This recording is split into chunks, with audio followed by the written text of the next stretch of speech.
I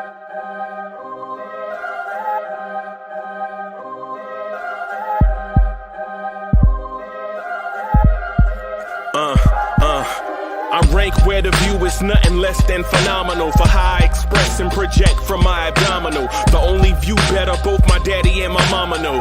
No living parents, my sons give me balance. My wife is my serenity, this mic is my identity. The world is foul enough, that's why I write without obscenities. Provoking danger with broken language and spoken anguish.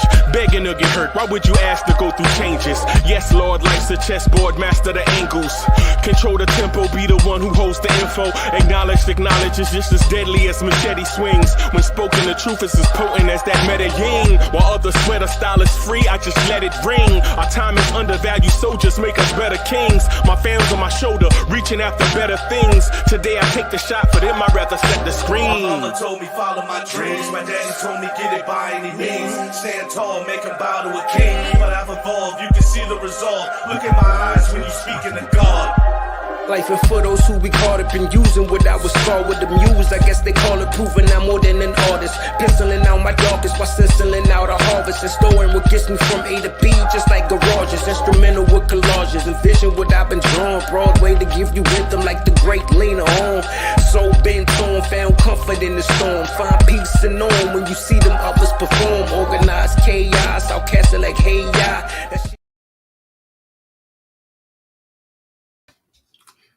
Good morning. Good morning. Welcome to the Knicks Morning Drive. I'm your host, Uncle Freezy. What's good? What is good? Here is the Knicks Morning Drive. Right? Welcome, welcome, welcome. Our New York Knicks have won. Let me adjust these so I can stop looking crazy. Our New York Knicks have won 7 in a row, right? 7 in a row. I'm excited, right? But I'm giddy at the same time, right? So it's like this weird feeling. It's like, you know, do you brag? Are we in the bragging state yet, or do we try to keep this thing in the middle of the road? I'm gonna say. I'm going to try to keep it in the middle of the road, right? I'm super excited to be here with y'all this morning, right? Super excited. And it's just crazy. This feeling is so unfamiliar. It kind of got us not knowing what to do. We legit have won 7 in a row, right? Hold on for just a second. I think I'm getting some feedback. Hold on. Let me knock this feedback out. Let me get ready because this is going to be a legit crispy 2.5 hours. Hold on for me.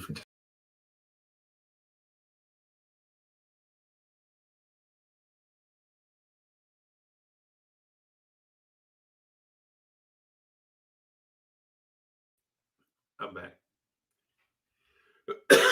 What's good, everybody? Y'all ready for this morning roll call? Y'all ready for this roll call? Y'all better get that energy up. Get that energy up. Y'all ready for this roll call? I need to see some thumbs up in the chat. I need to see some thumbs up in the chat if y'all ready for this roll call. June 1 says, peace to Uncle Freeze, peace to the chat, peace to my Knicks, peace to the world. We out here. Yeah, boy. Yo, Sid Mans, we missed you yesterday. We did chop it up yesterday. Sid Mans, where you been? We did a chop it up yesterday. Cause yesterday it was so crazy on the KMD. We started getting into topics. I was like, yo, this ain't the right place, bro. So we took it to chop it up, man. We did some KMD, and then we switched over to some Sid Mans, bro. Sid Mans, man. You and I got to do better, man. I got to call you, Sid Mans. You my man. You know what I'm saying? I think I got to call you, man. I can't depend on other stuff. I got to ring your phone, right? But if you're ready for the morning roll call. If you ready to have your name called, throw a thumbs up in the chat. I need to see some thumbs up in the chat. I need to see some thumbs up in this chat. Okay? Okay, we don't just take off like that. We don't, nah, man. The mothership don't just take off like that. We need to see some thumbs up in the chat. We need to get our energy up. Let's get this energy up.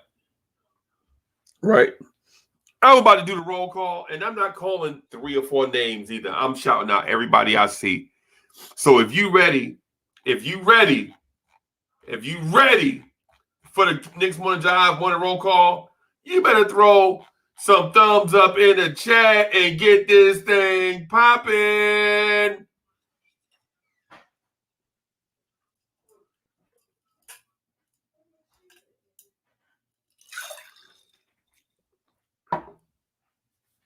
All right, look like we ready.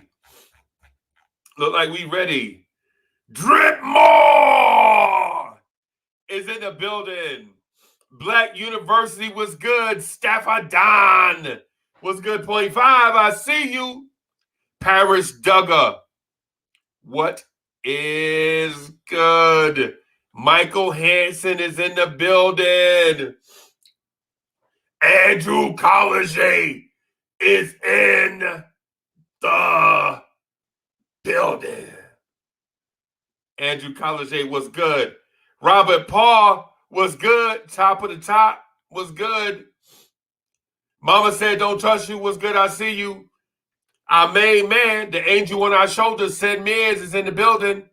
Was good. I see y'all. Delano Steele Jr., our version of DSJ, was good. June 1 was good. I see you. What's good? What's happening? Who else we got in here? Visions. What's good? I see you. You know what I mean? Karen Fung was good. Karen Fung, the basketball head herself, is in the building. Anthony D was good. I see you. Woodshed 1914 was good. Thank you. That's the producer of the show. Just making sure I got liquid and stuff for the voice. Making sure I don't come on here and sound like Jay-Z, you know what I mean? Thank you. That was dope. Yo, what's good? Jarrell Williams, what's good? CP the artist, answer your phone. What's happening? Nigel Smith, what's good? My Caribbean brother, what's good?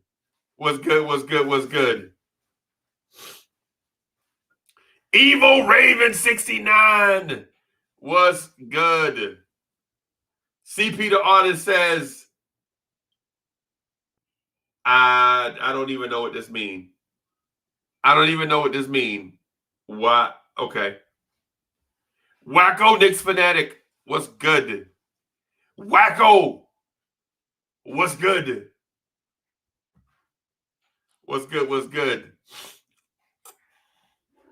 Yo, I know that ain't Jamie Peralta. Is that Jamie Peralta sneaking in the room? I see you. You can't sneak in here. I see you. Jamie Peralta says, salute Freezy last night game shows why Peyton should never play again. Right? Anthony D said, what's up, Freezy? LOL.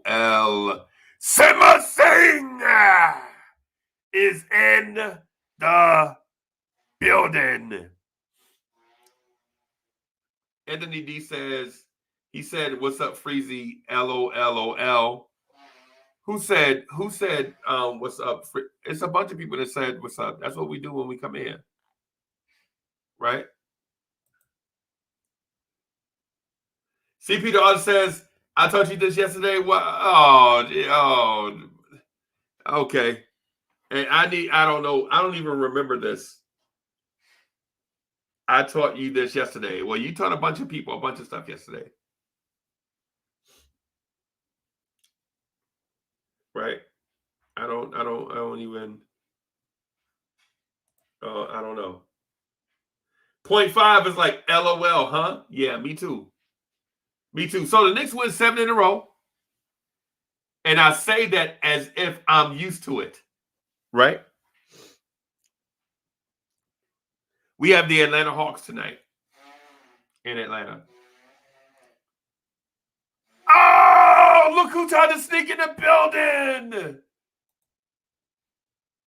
Look who tried to sneak in the building. Tony Crow trying to sneak in the building, trying to act like don't nobody see him. We see you, Tony Crow. What's good, bro? We love you, bro. What's good? What's good? What's good? What's good? What's good, Tony Crow? Nicks and bruises. Subscribe to the channel. Make sure you watch all the content. The content be dope. Tony Crow, what's good, man? What's good? What's good? Hey, did I miss something? Them no still Junior said DSJ said Anthony D. What G1 right? I got you. I missed something. Chop Low, what's good? G Man for life is in the building. What's good? Always want to shout out the vets. The vets, thank you for your service. Hey, so to all the vets, thank you for eating them turkey slice T-Rats. You know what I'm saying? Thank you for eating the spaghetti MREs out in the field in a place you probably ain't never, you couldn't find it with a map. You know what I'm saying? Thank you for your service. You know what I'm saying? All the veterans, thank you for passing your TA-50 inspections. Thank you for passing your PT test. You know, so shout out to all the veterans, especially the ones that know what an M45 is, because it's a lifesaver. Like I legit say, hey, was it an M4? Is it an M45 or P45? It's a P45. You know what I'm talking about when you say it. When you say the P45, they like, is that a gun? No, it's the little teeny can opener you use to open your T-Rats. Only veterans know that. Only vets know that, right? What's good, everybody? P48, yeah, to open the big can of T-Rat. Open a big can of turkey slices, right? And so for those that don't know turkey slices, yo, I ain't gonna lie to you. The first time I heard First Sergeant say, be like, we know T-Rats. Wait a minute, you said we got the turkey slices one? Yeah, bring them here. Let us get about 4 or 5 cans of that. Bernard Seminette, what's good? What's good? What's good? What's good? What's good? Anthony D and CP the artist, y'all got some kind of inside joke going on, and I missed it. But when I catch it, I'm gonna laugh. Trust me. I don't get it right now. I don't get it right now. I don't get it right now. Right? I don't get it right now. But when I find out, y'all not gonna stop me from laughing. I guarantee you that. I guarantee you. Otherwise is in the building. What's good, Otherwise?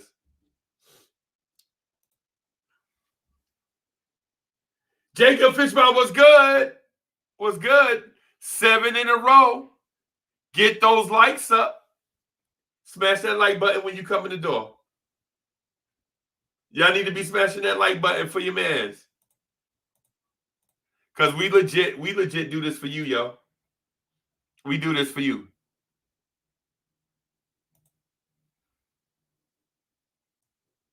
Anthony D says, it's Marcus. Primo is in the building. What's good? Shout out to Primo. What's good? What's good? What's good? Are y'all ready for the Atlanta Hawks? Are y'all ready for the Atlanta Hawks? I'm excited, bro. I ain't gonna lie to you. I'm excited about seeing this team that's starting to gel go up against a team that's been playing pretty well since before the All-Star break.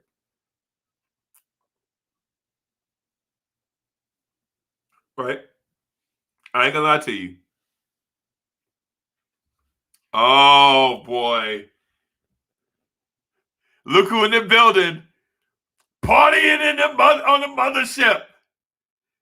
Get a glide in your slide and a dip in your hip. Partying on the mothership. If you don't know where that come from, I don't know if I can help you at this point. Right? If you don't know where this come from, then I don't know if I can help you at this point. But if you're a Knicks fan, come on. Come on, ride that train. Get on that train, baby. Get on this train. I'm telling you, right? Get on that train. Get on that train. The momentum is crazy, right? And I ain't gonna brag. I can brag, but I'm not gonna brag totally, not yet. Right? And the reason being is because Uncle Freezy has been Mr. Positive since day one, right? Like, yo, hey, Nick the Wick, what's good? What's good? Let me do a little something here so I can bring Cornerstone Cav on, because I know Cornerstone Cav got something to say. What's good? What's good?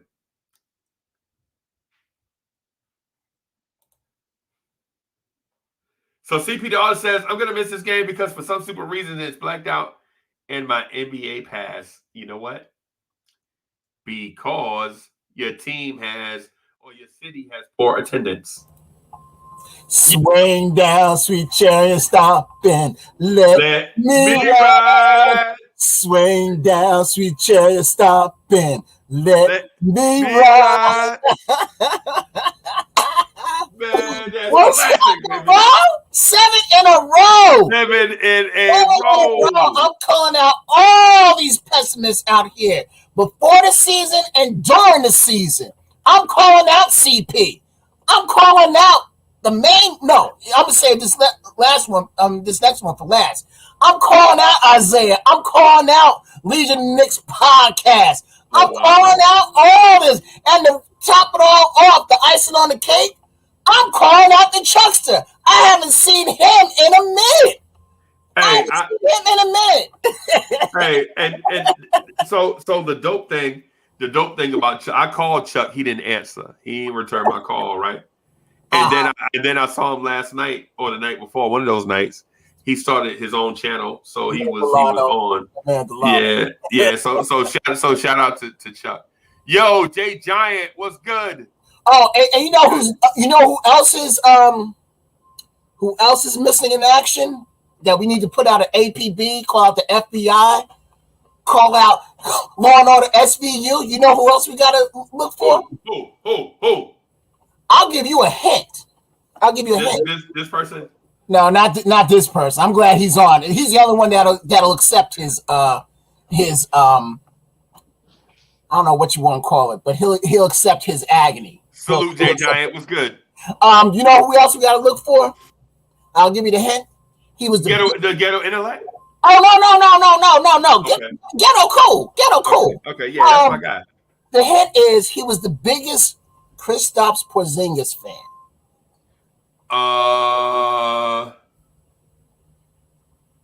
The humongous. He threw our management under the bus. I mean, which is, somewhat, somewhat everything. But in hindsight, it was the best thing for us, to do. Got crazy eyes. Uncle Freezy? No, not you. Okay. Because a dude from the job was like, "You frog-eyed MFer," and everybody laughing at me. It was I might as well tell you, and the chat will know too. They're gonna go ballistic when I tell you. Ooh. Who's Mark? Oh man, I ain't. Yeah. Haven't seen him in a minute. I haven't seen him all season. Have not seen this dude all season. Really? And J Rock Davenport, he got it. He said it. Who's Mark? And Alan Wise said the same thing. Hey, J Rock was good. And Anthony D said the same thing. He hasn't been on a minute. See, the thing about it, the guys that were slamming this roster, that were giving us under 20 games that we'd win. Under. Not 20 and up, but 20 and below. They don't want to face their humility. Right. That's what it is. They don't want to face or accept their humility. Bro. Now, I'll give you something else, Freeze. I'll give you something else. What's that? What if we make a run to the Eastern Conference Finals? What you going to say then? What you going to say? No, not me. You. Oh, okay. Estimate's going to say then. You know what they'll say? Here's the cop-out. It was luck. That's what happened. It was luck. Of course. Because this person didn't play. Yo, is that my man? That is our man. Oh, nail it. What's up, Shelby? Yo, between Friday and Saturday, I'm going down to I'm good, man. Yeah, I'm gonna be visiting him this weekend. Freeze. I'm be in Texas, Dallas this Friday morning. Okay. For work and everything, and I'm going to the Lakers Mavs game with the company and everything. I got a sweet box over there with that. So. Okay, man. Have fun with that, man. I hope you have a good time. Yeah, absolutely. But yeah, man. So I'm gonna try and hook up with my man here, man. Definitely hook up. Sure. So you in DFW? Yeah, I'm in Dallas. Okay. Yeah, man. I lived in Texas for 3 years. Oh yeah. Okay. Yeah. So I like Texas, and I used to get away to these small cities in Louisiana. I lived in Louisiana for a year and a half, and then I lived in Texas for like 3. And so I left. I grew up in St. Louis, born and raised. I came down here to visit a friend of mine for about 5-6 days. Shoot, a month and a half later, I packed up and moved. I was like, I'm coming to Texas. What? They got it going on down here. Right, man. Yep. Yeah, I love it. I loved it, man. Yep. I love your city, man. I love your city. The furthest I've been out was California. Going out to Los Angeles, San Diego, and Anaheim. I had never been, in the Midwest, or in the West period. So when I went out to Dallas, that y'all got it going. You know what my only beef with Dallas is? They're always building something. Dallas is growing so much. Yeah. They're always building. Yeah, it's always under construction. Hey, you know what? This city is recession free. When we were going through the recession, I couldn't tell. Houses were still being built, malls were still going up, people still rolling out the dealership with a new Mercedes or whatever.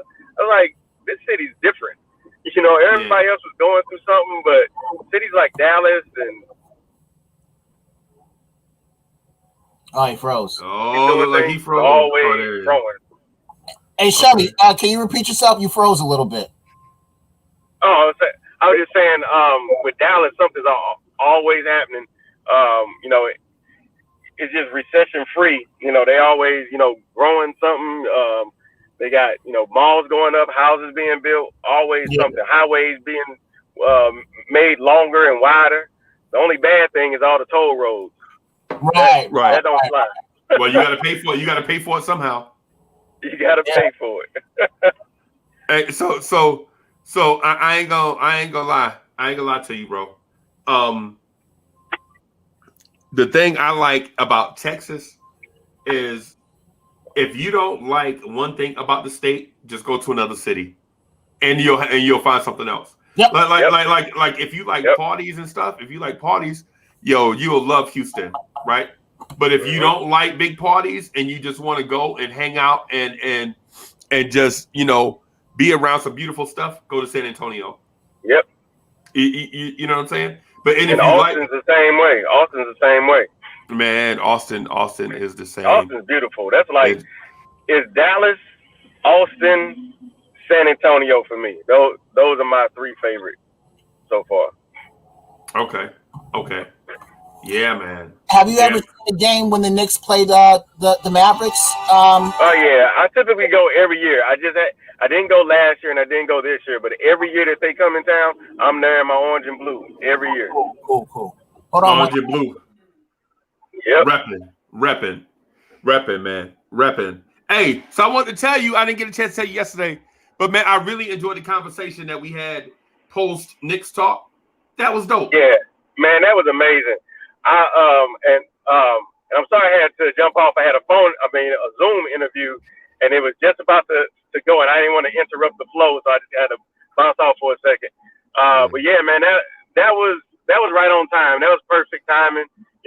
I typically don't have time to get on and listen all the time, but I just happened to be like, let me see what they're talking about. So I clicked on and I was listening. I was like, let me jump in here, and that was right on time. And like I said, I had been looking for a platform like that. I was almost in the process of creating my own. It was like, hey, if you can't find it, make it yourself. Right. So that's on point. I'm glad you got that. So we definitely got to dig a little deeper and go further into that. Yeah, man. So what do you think about these Atlanta Hawks? Hey, I trust us, right? I know we gonna step up and do what we got to do. Atlanta is different from what we met earlier in the season. Like, they got a better coach. He's actually using the guys to their strength. Capella is actually being used right. The other coach wasn't doing everything right, and that's why they were struggling. And so, Nate been in the game for a minute, and he know what he's doing. He ain't no slouch. He ain't no Stan Van Gundy. Right. A lot of talk, but don't do nothing. Right. But hey, they kind of scare me. They have a lot of talent. They're long. They can shoot. Right. They have defensive pieces. They're not a solid defensive team, but they have defensive pieces. They got guys that can play defense. So, it could be a scary matchup. But if we step up and do what we got to do, like the type of game we had last night where everybody contributed except for our star running back, and even he did a little something, but not much. Right. Elfrid Payton. Yeah, I know. Yeah. If we all step up and do what we got to do, we can come out with a win. It's going to be close, though. I don't expect a blowout on either side. It's going to be close. Yeah, Alfred pissed me off yesterday. I'm not going to lie. Alfred pissed me off yesterday. I think he pissed off everybody. He pissed me off yesterday. When you got a guy that's going, and you look him off, I have a problem with that. Oh, he loves doing that. It ain't the first time. It's not the first time. Exactly. That's what It's a habit. It's a habit. It's a habit. And that's what I was explaining, to a couple of other Knicks podcasts and everything, is that I rarely see him passing to anyone else except Randall. Right. I rarely see where Randall is passing to everyone. Right. Randall's passing to everyone. Let's be real. He is passing and setting up Reggie like it's no tomorrow. Mm-hmm. He sets him up big time. Now I could say Reggie is automatic now. We couldn't say that in the beginning. He's automatic. He is automatic. Yep. And you would think as a point guard that that Peyton would try to get the ball to him any chance he gets. But he doesn't. Yeah. He doesn't. But Rose will do it. Rose will get everybody involved. Rose will get his points and then still get everybody involved. And that shows how important they're. Like the other night, that game against New Orleans, that play that Derrick Rose made, Peyton would not have made that play. Peyton would have done something foolish. You know, D Rose is very important to us right now. Exactly. And Ghetto Intellect goes, show my little F some love. He said he was passing to RJ like crazy last night. Okay, so he's laughing. Yeah, I don't know. I don't know if I saw that. I don't know if I saw that. Yeah, I don't know if I saw it. But man, the result that we're showing right now, man. If you don't believe in this team, I don't know what to tell you. I really don't.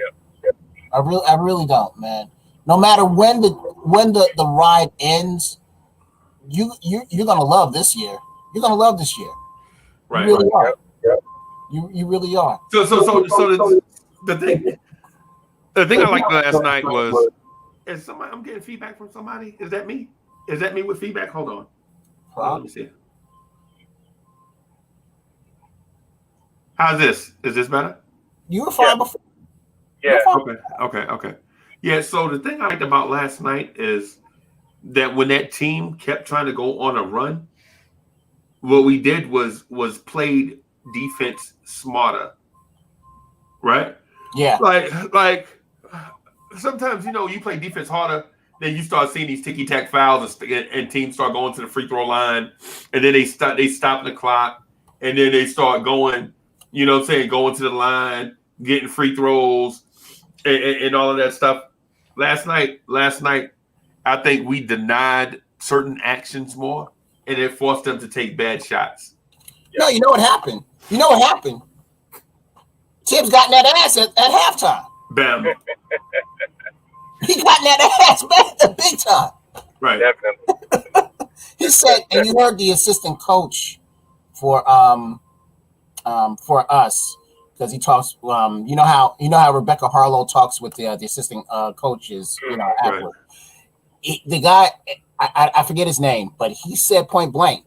He said that the Hornets were not feeling our defense. They were not feeling us. Right. They were not. They were going to the hole untouched.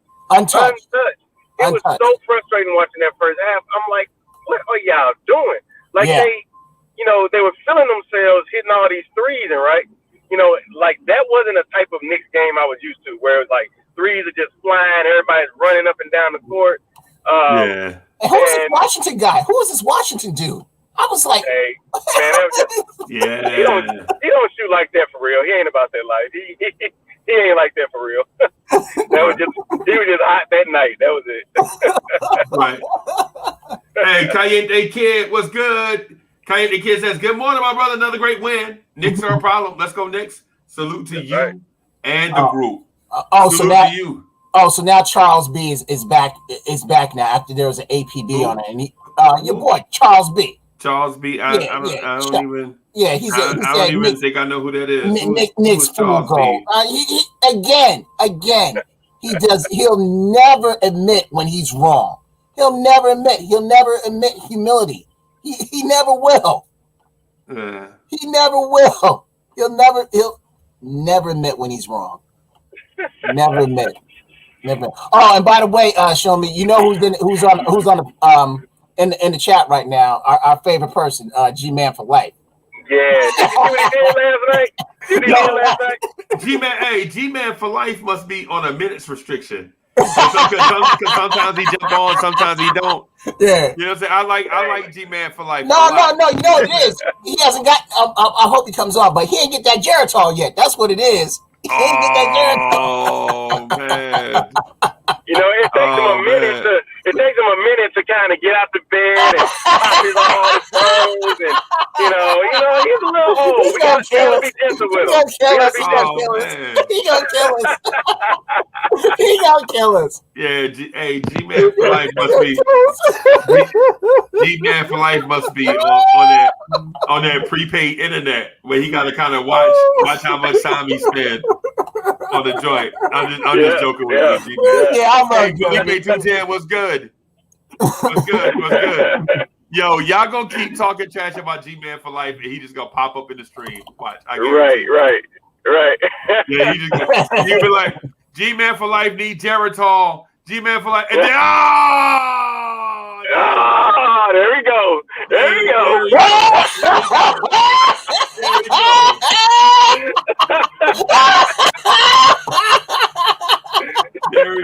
is. And look like he got something to say. Y'all ain't just gonna talk about that man like that. Hey, good morning, G-Man. Oh, we passed all the pleasantries.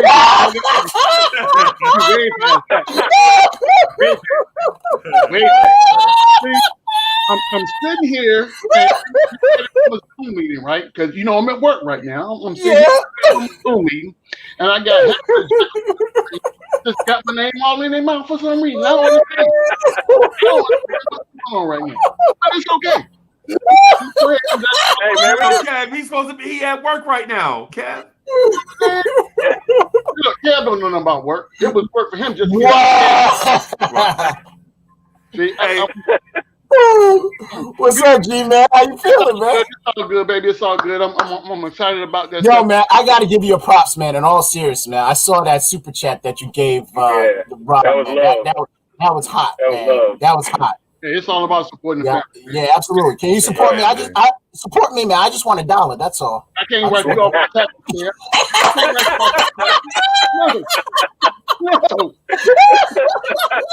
I'm gonna need you to get out of the basement and go get you. Oh, wow. There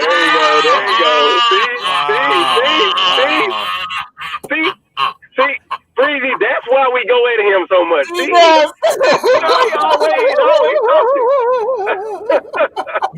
Hey, but you know what though? Well, you know what though? When I mentioned turkey slices, I think he was feeling. I think G-Man for life knew what I was talking about. I knew exactly what you were saying. So as soon as I said that, I was like, you know what? That's my man.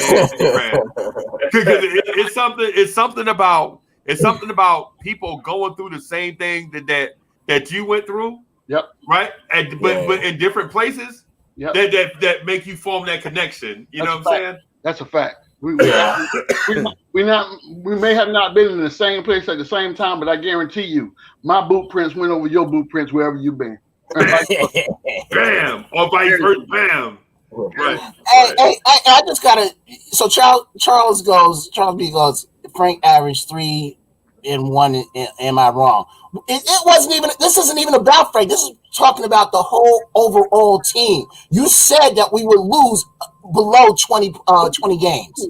Kev, bring it down just a little bit. No, I'm just saying. He hit that Frank button. So when he hit that Frank button, you see how Kev's voice went up by 3 No, but see, we weren't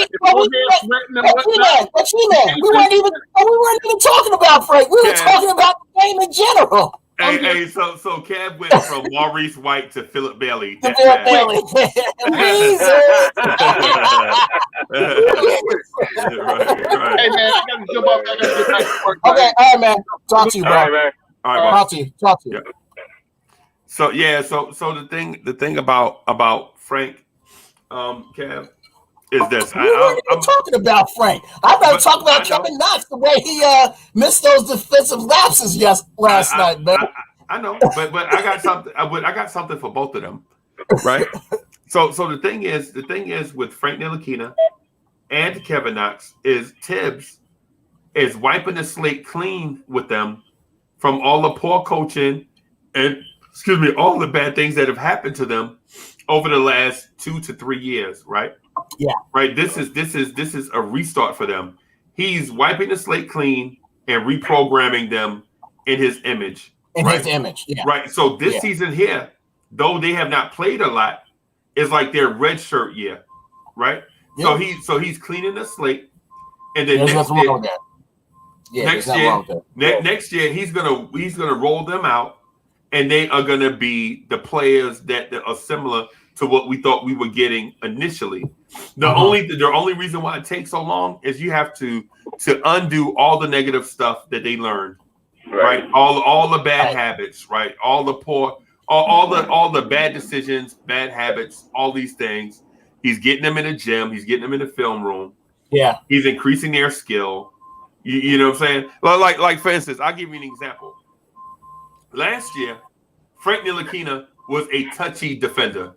Like he was a physical defender, but not in terms of strength. Like he was a touchy defender. Like he would always be all over you, though he wasn't pushing you around. And so he got called for a lot of ticky-tack fouls last year, right? This year, he's more of a positional defender. Now he does get fouls called on him, right? He gets like that whack foul call that was called on him in the Pelicans game. Exactly. Yes. But in years past, Frank would have either gambled for a steal there, or flat out bowled the offensive player over, right? Yeah. In those type scenarios. You remember late in the game, the Devontae Graham hit the game winner against us? Yes, that was 2 years ago. Right. Frank gambled on that, remember? Right. Right. This year, Frank is more of a positional defender, meaning Tibbs is legit breaking him down to his raw skills and building him up into Tibbs' image. So this year right here for Frank and for Knox is a redshirt year. And so people, when I say this, people knock me, right? They're like, man, Uncle Freeze, you don't know what you talk about. But let me tell you this. I'm gonna just say this real quick, and I promise I'll get out the way and let y'all eat. Right? Go ahead. If you noticed, these are the only two young players that have been here, aside from RJ and you know what I'm saying, and Mitch. Mitch, right? That are still here. You know what? Kadeem Allen is gone. Alonzo Trier is gone. Damian Dotson is gone. Iggy Brazdakis is gone. DSJ is gone, right? Jacob Evans III is gone. Amari Spellman is gone. Terrence Ferguson is gone. All these young guys, Skylar BCA is gone, right? All these guys are young guys, 23, 24 and under, right? The Knicks traded all of them, moved all of them out of town. And kept these two. And guess who they kept? They kept Kevin Knox and they kept Frank Ntilikina. Yeah. Right? So if you didn't value Frank and you didn't value Knox, you would have kept them. And here's the second thing. The second thing, and I got one more thing after this. Mm-hmm. Frank Ntilikina has survived 4 trade deadlines. Say it again. I don't think they heard you, especially Charles B. Right. Say it again. So Frank Ntilikina has survived 4 trade deadlines, right? And people are telling me that the Knicks are not going to re-sign Frank. They're like, oh well, Frank is a free agent. Oh no. Of course he's gone. Here's the thing. He has no trade value. Right. He has no trade value. That's another cop out. Right. That's a cop out too. That lets you know that people don't know the value of contracts. They say that because it's the easiest thing for them to come up with. Of course. Because it would have been easier. Think about the money we would have saved instead of trading Iggy Brazdakis. We could have traded Frank Ntilikina. So Iggy makes $800,000, right? Frank makes $6 million. So why not trade Frank instead of Iggy? Right? Exactly. Right. So G-Man for life, thank you for the super chat. Breezy, tell Cornerstone if he is drinking liquids this morning to make sure he is wearing his Depends. So Cornerstone Cam, make sure you're wearing your Depends. It's too funny. Hey, thank you, G-Man for life for that. Man. Hey, my body was good. Oh right. man. Hey, I've often said, Frank and Knox. To me, I thought they had just early on in the season. I'll be right back. Okay. All right. Go ahead, Sean. I've often said, that Frank and Knox, they had more value to other teams than to us at the present time, and that was because it looked like they weren't in the future. They weren't in the plans in the future. But Freezy brings up a good point: the fact that yes, they are still here. Everybody else has left the building, but them. So it makes you want to think, okay, is there a plan? But there's a big dilemma now. I think so. As much as I would like to keep Frank Knox, I said it last night on Ron's show. I can't no more. I can't give him my emotions no more. I just can't. So, but with Frank, you saw glimpses of what he could be. Can he maintain that over a whole game or run a string of games together where he's consistent like that? Maybe, maybe not. Maybe that's who he is. He'll be up and down, but he'll be, as long as he's more up than down, that's something that we can keep. The thing about it, Shomi, Go ahead, Shomi. Finish up. I'm sorry. But we go into this off season and we have decisions that have to be made on not only our 2 first-round draft picks. We got free agency. We got guys that do we have to sign or no and all that stuff. So it's tricky to me when it comes down to Kevin and Frank, because it's like, they can be fixed. They can be fixed, but do we have the time? You know what I'm saying? Right, exactly. That's what it is. Time. And in all honesty, I'm okay with what. Well, first off, I'm putting all my trust in management as it is anyway, because they've made some great decisions that have paid off to this point. So if they feel that it's in the best interest of the team to let go of these 2 guys, to trade them or do whatever, I'm all for it. I'm all for it because, like you said, we have 2 draft picks, and now that let's put it out there, we're at respectability right now. Yeah, we're at respectability right now. So now agents will not steer players away from us. Yeah. So we can now have a legit chance on getting quality free agents. I'm not even going to say all-stars or anything like that, max players and everything. We can now get legitimate players to come here. So we'll have those decisions, and then also of who we're resigning. Now, who do you want to bring back? Who do you want to bring back? Okay, so I've thought about this over and over again, and I think I'm locked in on what I want now.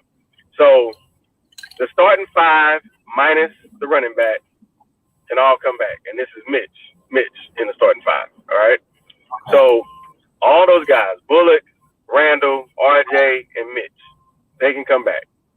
Peyton cannot. Okay. Off the bench,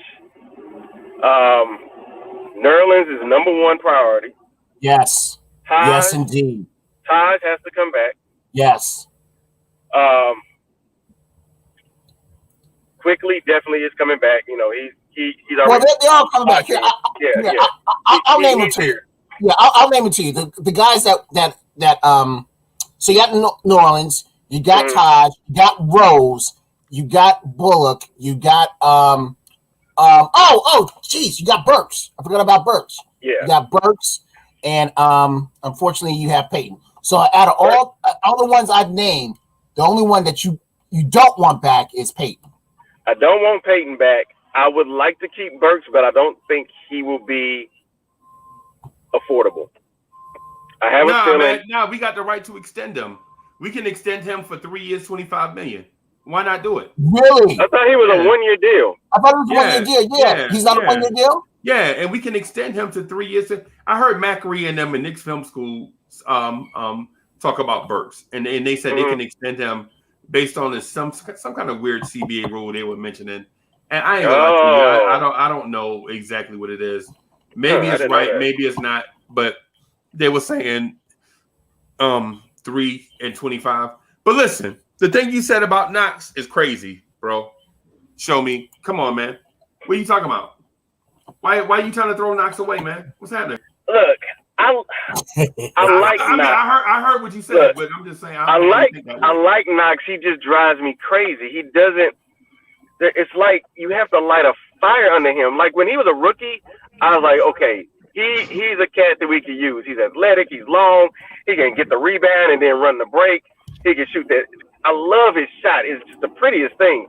Like, I love to see him shoot, but he's lacking confidence at this point, and I don't know if that's fixable. You look at him and it's like there's no light in his eyes anymore. I just don't know what can be done to him. Frank, he looked the same way last year, but now you see a fire inside of him, and so Frank, I think, is fixable. I just don't know about Knox anymore. I used to go up and down. Yeah, we need to keep him. I like him. He can shoot. Blah blah blah. He's long, but I just don't know anymore about Kev. I just really don't. I've given up even thinking about him anymore. So for me, the only thing that's really getting me with Knox is his defensive lapses. There was no reason. I think how much of a lead did we have before he came in the game? I think it was 10. Was it 10? Okay. I think so. And they scored 7 like or 3. 10. Yeah, and they scored, I believe, like 3 straight baskets, and they were all off of his man. Mm-hmm. So that's what I'm talking about. His defensive awareness has got to get to get better. Kev, I'm telling. Okay, so you don't get what I'm saying when I'm talking about Knox is Tibbs. Knox and Frank are Tibbs reclamation. I agree. I'm just telling you what I see, and I'm hoping go ahead. But bro, what I'm saying is Rebecca Harlow asked Tibbs. She was like, "Hey man, see, the guys are playing good. You know what I'm saying? Who are you the most surprised with?" He was like, Randall's our engine, blah, blah, blah. RJ always hits timely shots. But then he said, but don't forget about Kevin Knox and Frank Ntilikina. Man, they're coming along good, man. They practice excellent. Yo, no lie. He threw them. I'm sorry. I'm not laughing at you. I'm laughing at G-Man. It says, speak slow with Cam Freezy. Oh my goodness. Nah, man. And so what I'm saying is, bro, is this. Think about it like this: Kevin Knox and Frank Ntilikina were the girls in a bad relationship with an abusive boyfriend, right? So you pull them away from the abusive relationship, and the thing is, you don't want to throw them back into another abusive relationship because they hadn't their scars hadn't healed, and they don't know how to handle situations of abuse, right? So you pull them out, and when Tibbs says situational, Tibbs means I'm only going to play them in situations where they can't fail, right? Yeah. And y'all are like, oh, they can fail. Kevin Knox's defense is trash. Nah, man. Nah, the Knicks were up with a lead, right? The pressure wasn't on Knox. Knox just needed a few minutes to stay fresh, and he snatched them out as soon as the game got close, right? So maybe Tibbs needs to put Knox in instead of the second, put him in the first half. So by the second half, when he puts him in for whatever minutes Tibbs wants to give him, so he'll be hot. What you think, AD? What you think? Sophisticated Films TV, what's good? Good morning, gentlemen. Good morning. How you feeling, bro? How you feeling? I'm glad you tossed it to me right at that point. Okay. Because we are on the eve of claiming a 4th seed, and we are not even an hour into this show, and somehow we have veered to Knox, and we have veered to Frank. We have to. And Andy, I apologize because someone in the chat brought up my name with Frank, and I said Frank ain't got nothing to do with it because I didn't talk about him. Yeah, you're right, but I want to Freezy. Now, I know you know better from what you say, Freezy.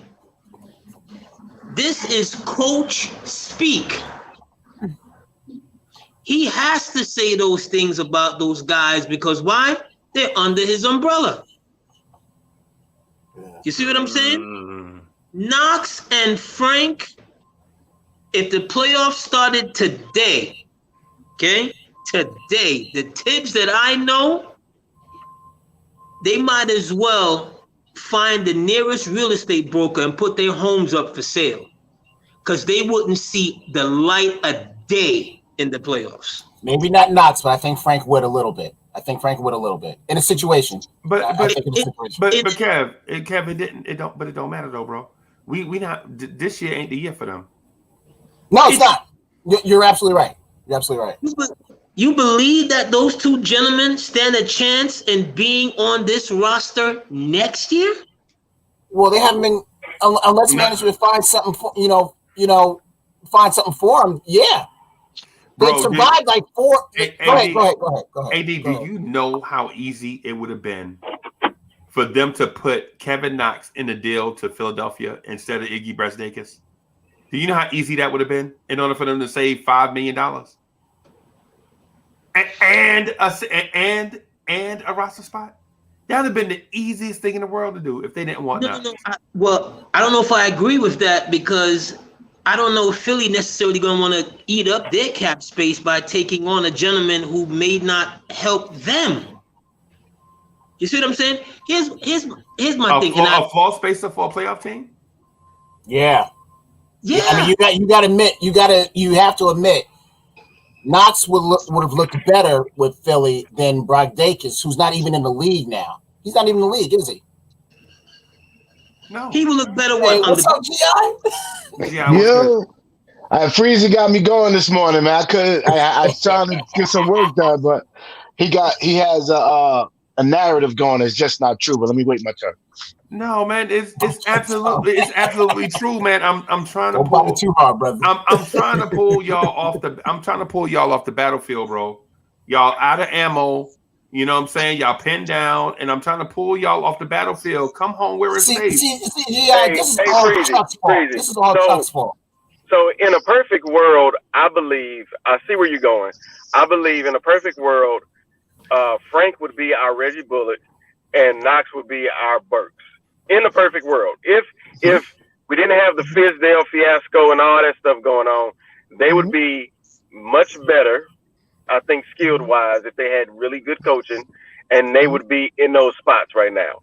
But I think right now, when we look at the direction of the team, it's a vet-heavy presence and a win-now mentality, and not wait and see with Knox and Frank. I honestly think Frank is more further in his development than Knox. Knox has taken a couple steps back. Yeah. So if anybody's going to survive, I put my money on Frank and not on Knox. Right. And now we got two first-round picks, and who knows what these young cats are going to be like. They could be even better than Knox and Frank, or I don't know what they're going to be. But, whoever they are, they could even take some of the shine. And now we still got, and then we added another project in Obi Toppin. Now we got to fix him. And so I don't think there's time for Knox. I like Knox, and I think he'll develop somewhere else and be a really good stretch 4 or 2-man or 3-man, and he could have a pretty decent career. I just don't know if it's in New York. Exactly. So let me hop in. First thing I want to address what Freezy is saying is he's saying it would have just been easy to get rid of. Let's take it one at a time. It would have been easy to get rid of Knox. Here's my position on Knox's contract. I think Leon Rose made 2 major mistakes this offseason. One was not drafting Halliburton, but that ship has sailed. The other mistake is before Knox has proven anything to himself, to this organization, to the fan base, they read up his contract at the same time they read up RJ's contract. And that to me says both of you have a future in this organization. We have no problem giving you 7. What's Knox's contract? Got to be between 7 and 9 million because he was a first rounder. I know he was a late pick. RJ's is probably 9. Let's say Knox is a 7. Soon as they locked into Knox for $7 million, put him on that court, and he couldn't produce, the Knicks was stuck with that asset. You wasn't moving it. You weren't throwing it in. Iggy only makes he was a second round draft pick. He probably makes about 1.7 to $2 million a year. That's a throw Yes. in that Philly could get rid of. Nobody's just taking Knox this year's contract and next year's contract to not know what they have. So to say that you could have just Knox could just be a throw in and he has a guaranteed money for next year, that's not realistic. So yeah, okay, go ahead. The Frank argument is better because Frank was a free agent, so he should have been able to throw in. So the organization could see some potential in Frank, but we'll have to wait for the offseason for that. But to say you could just get rid of Knox and his contract and it could be totally invaluable, that is not a realistic statement. No, G.I., I think you're wrong, man. You sound rusty. Everything okay? G.I., you sound wrong. You sound. That's a good try, though. That was cute. G.I., you sound rusty, bro. What's happening? It's 4/21. It's the day after. Oh, it's the day after. That's right. That's what it is. It's the day after. It's the day after the day. Okay. All right. I got you. I got you. Because G.I. just said, yo, you said. That was a good one. I woke up like this one, like, whoa, no more 420s, please. Right. So, G.I., I'm okay. So I'm puzzled, right? I'm puzzled. You would suggest that when the Knicks was laundering money for another organization, that they could have just said, no, we will launder for less. I don't know. I don't even know why that makes sense. I didn't get your analogy. I want you because you put some meat on the bone. I didn't get the laundering part. Okay. All right. So basically, so basically, what the Knicks did was take on contracts that they knew they were not going to keep. They washed Philly's money for them, so Philly could have cap space, right? And because think about what we got instead. So we gave away Austin Rivers to a third team, right? But we took on two contracts, and a second round pick for Iggy Brastakis. We took that move on to be able to. Tibbs and Doc's and Austin's father go back a long way. Right. And it was a professional move to get him up out of town before he became what he was starting to become, which was frustrated. Okay? Those two guys that we got never saw the light of day. Right. You see what I'm saying? So it was a personal, professional type of move. We go back a long way. Tibbs is looking at Austin like, dude, I remember you in diapers running around. Yeah. So before this gets disrespectful, you gotta go. But Austin didn't go. But Austin didn't go to Philadelphia, bro. That's what I'm telling you. Yeah, because his pops don't want to coach him anymore. Of course. Right. But what I'm saying, the fact is that Austin Rivers didn't go to Philly, is what I'm saying. And we got two contracts and a second round pick from Philly for Iggy Brastakis. But Freeze, you gave the answer yourself because you said you were laundering money for them. So if you're gonna launder money, they want you to launder as much as possible. So they want so if you take the $6 million deal versus the $2 million deal, that's $4 million difference that you were not able to launder for Philly. Right. Yes. So why would you give them more salary back when they want less salary? No. So first of all, Philly wouldn't. So hear me out. This is what I'm saying. So if you're in that mode where when you're in the mentality that you will launder money for another team, right? You could have done any type of deal and thrown Kevin Knox into it if you didn't value Kevin Knox, right? Because think about this. If the Knicks wanted to sign Andre Drummond, they could have threw Kevin Knox in that deal and had enough cap space to sign a cat like Andre Drummond, right? And basically what I'm getting at is this. Y'all feel as if Kevin Knox is a throwaway in the future. And I'm telling you that he is not a throwaway in the future. Kevin Knox is going to be rehabilitated under Tom Thibodeau, and so is Frank Ntilikina. Okay, but Freezy, here's the thing, Freezy. And here's the thing, Frank Ntilikina's a free agent. That's what you're about to say, right? No, but I think you're missing a nice analogy here. The organization, whether it's this management or the last management, was tied to DSJ because they traded the crown jewel for DSJ. This management staff came in and gave him like half a look. Probably 25%. Yeah, half a look. If there was anybody that was gonna get the rehabilitation and all of that, Tibbs came in talking glowingly about DSJ. Right. Yeah, he couldn't do it. Only about him.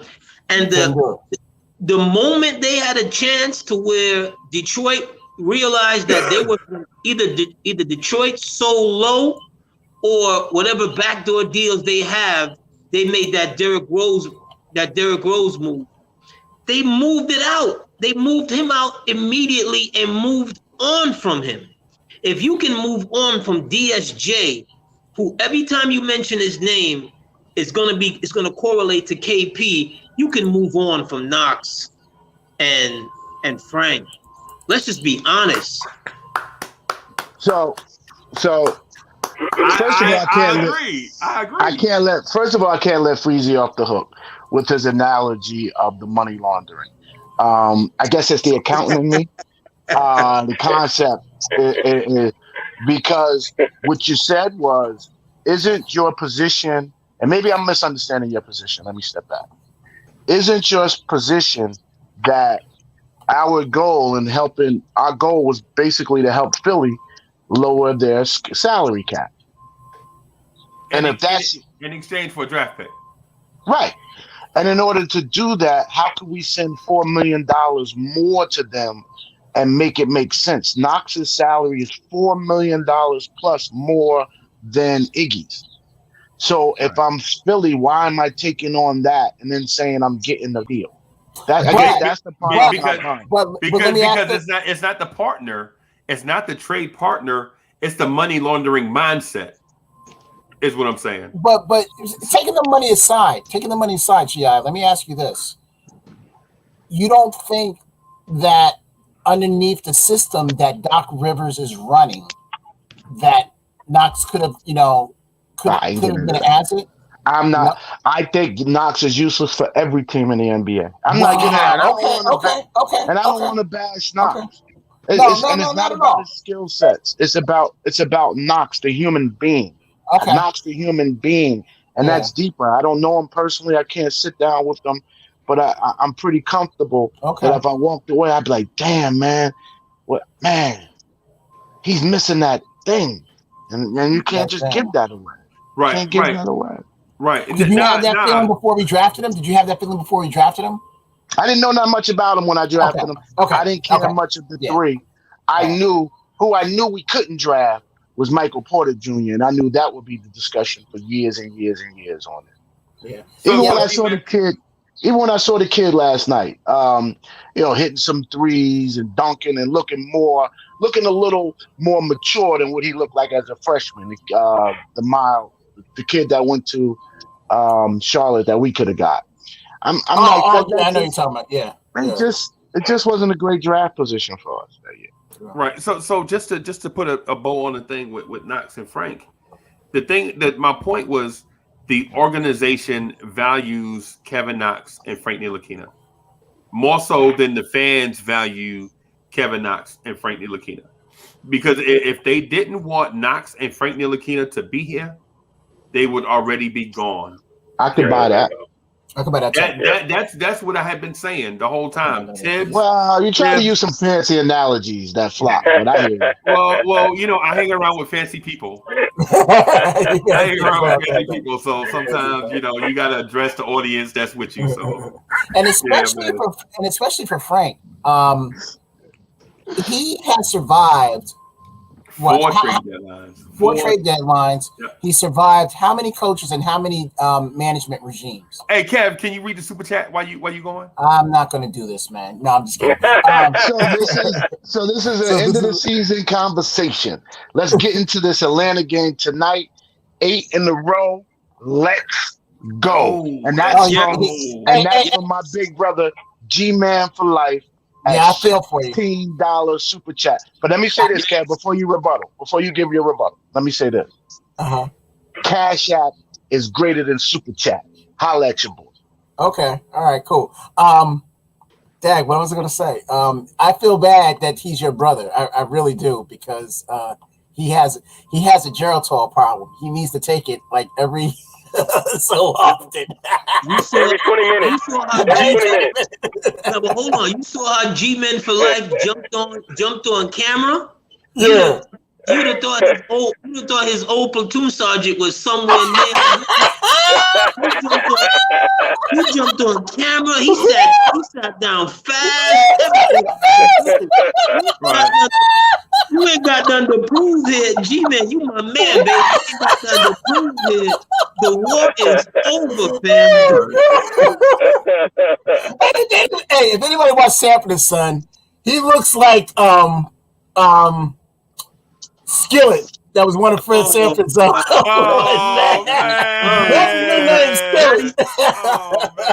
Not even Bubba. But Skillet. G-Man, get back up in here, baby. Get back up in here. Everything. Hey, guys, I'll be right back. I do think management, my one take on Knox, let's see what I did. I see why I messed up my schedule. My one take on Knox is I believe management jumped the gun in ringing him up. I don't see the benefit of ringing him up. I think for Knox it was okay. He got booed before. His confidence may be. You know what? Let's sign him into next year, and instead of making him play as a free agent, where one thing we've always said as sports fans, this is that dude free agency year. He played out his mind. Be careful. We got to be careful. I wish he did it more before his free agency year. Whereas they didn't send Knox into his free agency year having to crawl and fight and claw. They greed him up and took the pressure off him. And I don't know if that was the best idea. I don't know if that was the best plan. No. And I'm not gonna touch it anymore, because I'm gonna start having professional hate for those two, and I don't want to do that, because I don't want to eat my young. You know what I mean? It's just what it is. Not everybody who gets on the path with you is going to continue with you. It's just not. It's just facts. Look around the league. It's just everybody doesn't have their draft picks. You know what I'm saying? But to slide off a little bit, we going for 8 tonight.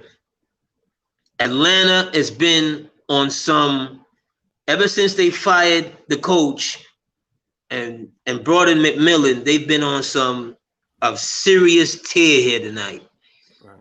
Freezy, how do you see the game going tonight? I think Atlanta looks like Tarzan but play like Jane. No, that's what I think it is. I think Atlanta is like one of those teams that legit thinks they're, and basically I think they're paper tigers, right? That's what I think they are. The Knicks, on the other hand, are real tigers. You know what I mean? Because they legit have gone to war. Like for instance, you know how you watch the Rocky movie and Rocky be getting his butt cut in the first few rounds and then back in the late rounds? That's us. Because we legit, remember we used to throw out the stat, the Knicks are 2-8 and games decided by 3 points or less. Remember all of that? You know what I'm saying? In a close game, we would find a way to lose. In a close game, we would find a way to leave Marcus Smart wide open for 3. That was on the road, and that's on the road, by the way, Freezy, that stat, just to clarify a little bit. Right. Okay. Okay, and so we have all these things like legit a month ago, we would say in a close game the Knicks would find a way to lose, right? Like Julius Randle pushing Tobias Harris in his back in the Barclays Center on a rebound that Nerlens Noel clearly had the grasp of, right? Right. Tobias Harris go to the line, knock down his free throws, and Julius Randle come back down the other end, and the ball goes halfway down and then pops out. So we find a way to lose, right? But now we are finding a way to win because we've been through enough of those battles and we're battle tested. Now in these close games, the other teams are finding a way to lose to us. Lonzo Ball closing out on Derrick Rose instead of a 3-point shooter with the game on the line. You know what I'm saying? Yeah. So now I think we are legit have gone from guys that couldn't lightweights punching above our weight to contenders. Now, am I calling us champions? No. Right? But I think we went from punching above our weight, hanging in there with guys with a suspect roster, to a team that has gelled and learned how to play together in late game situations.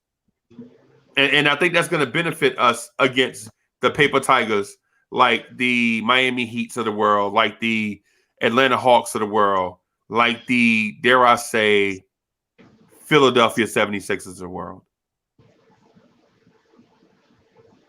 Okay. GI. What does you still have and let me in on the inside joke, bro? This is going on for like an hour now. Oh, no. But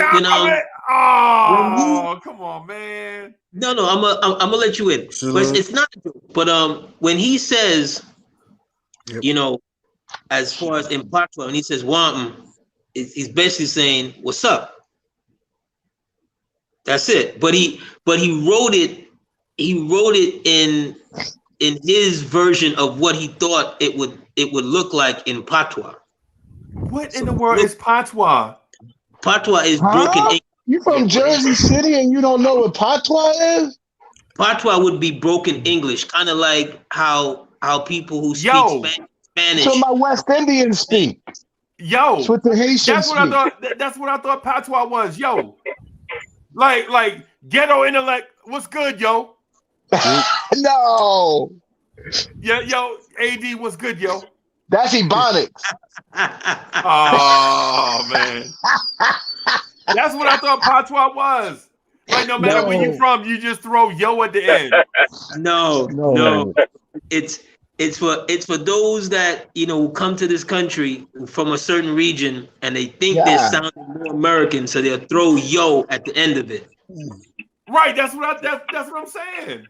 Yeah, but that's a little more intense to that though. That's a larger conversation. But what's going on, G Money? I see some new people in the chat. What's good, Money, man? What it do? Hello, everyone. What's good? Hey, Hadouken, Sharon, and G Money. Hey, ghetto intellect. I'm telling you, these two cats right here, the two that's below you, they're the future, bro. I'm telling you, they're the future. Well, let's ask G Money something real quick. G Money, hold on. I gotta respond. You asked me first, AD.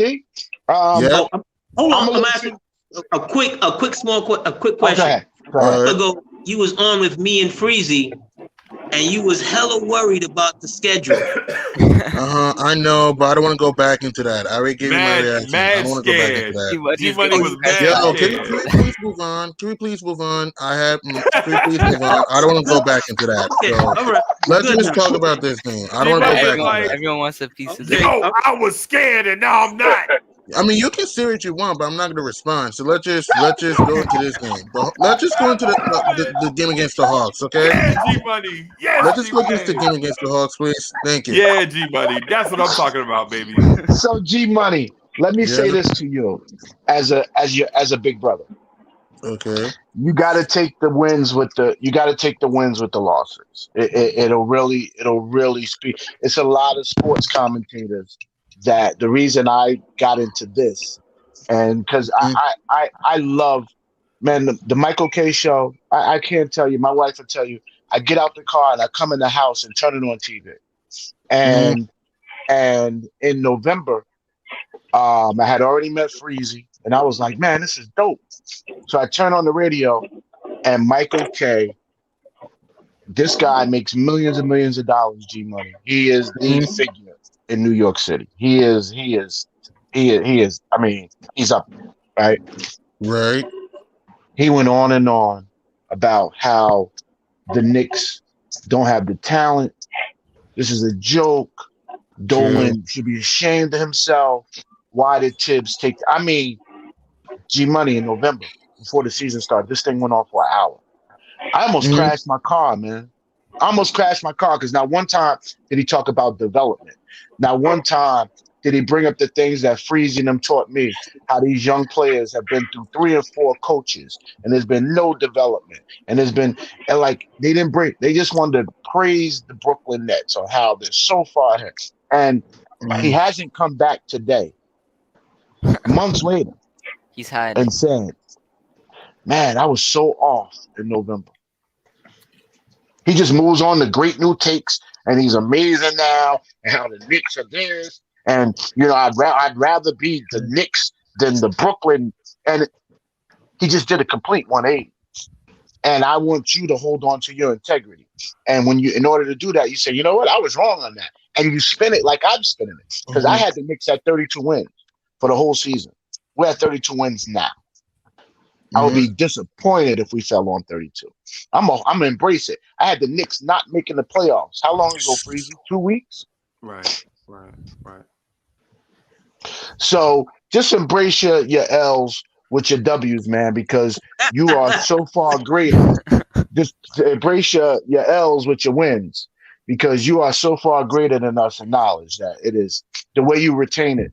It's like Rain Man-ish. But let me get into tonight, because AD asked me a question. I'm nervous. I'm nervous because it's another back-to-back. We're going to need our best game we've been playing. And at some point, man, the ball has got to kind of not bounce our way. Everyone's been bouncing our way. Even though I was telling the guys last time I was watching the game with, we are better than this team. And they were like, no. And so guys still aren't respecting how good our team is. So I hope they embrace that at some point as we move into the future. But I'm worried for tonight. At some point, we're going to have to get a letdown. I would like it not to be tonight, but a letdown's coming. It's just the nature of the way the ball bounces. I mean, it's gonna be a tough game. I think we'll win tonight. That is me. I think because you have to understand, Atlanta's in a back-to-back too. So they're at home against Orlando. So there's no excuses for either team. So it's gonna be a tough game. We just got to guard that 3-point line because the Hawks love shooting those threes like we did against the Hornets in the second half. And also, we got to find a way to contain Trae Young and not let him get to the lane. So it's gonna be a tough game. I don't expect a blowout. I think this may come down to the wire because you also have to understand the Hawks, both teams don't want to be in the play-in tournament neither. We're only a game and a half up on Miami, so we just got to continue to get these dubs as much as we can. So if we can just come out here, put our foot on the Hawks' throat and not let up and just limit turnovers and try to rebound over Clint Capella because it's going to be tough, we should be fine. But it's going to be a very, very tough game. This game's gonna come down to the wire. Trust me, it's not gonna be a blowout. This game's gonna come down to the wire. I think the Knicks win in the thriller. That's my guess. Yeah, I mean, they got a few injuries too, so their wings are pretty limited. True.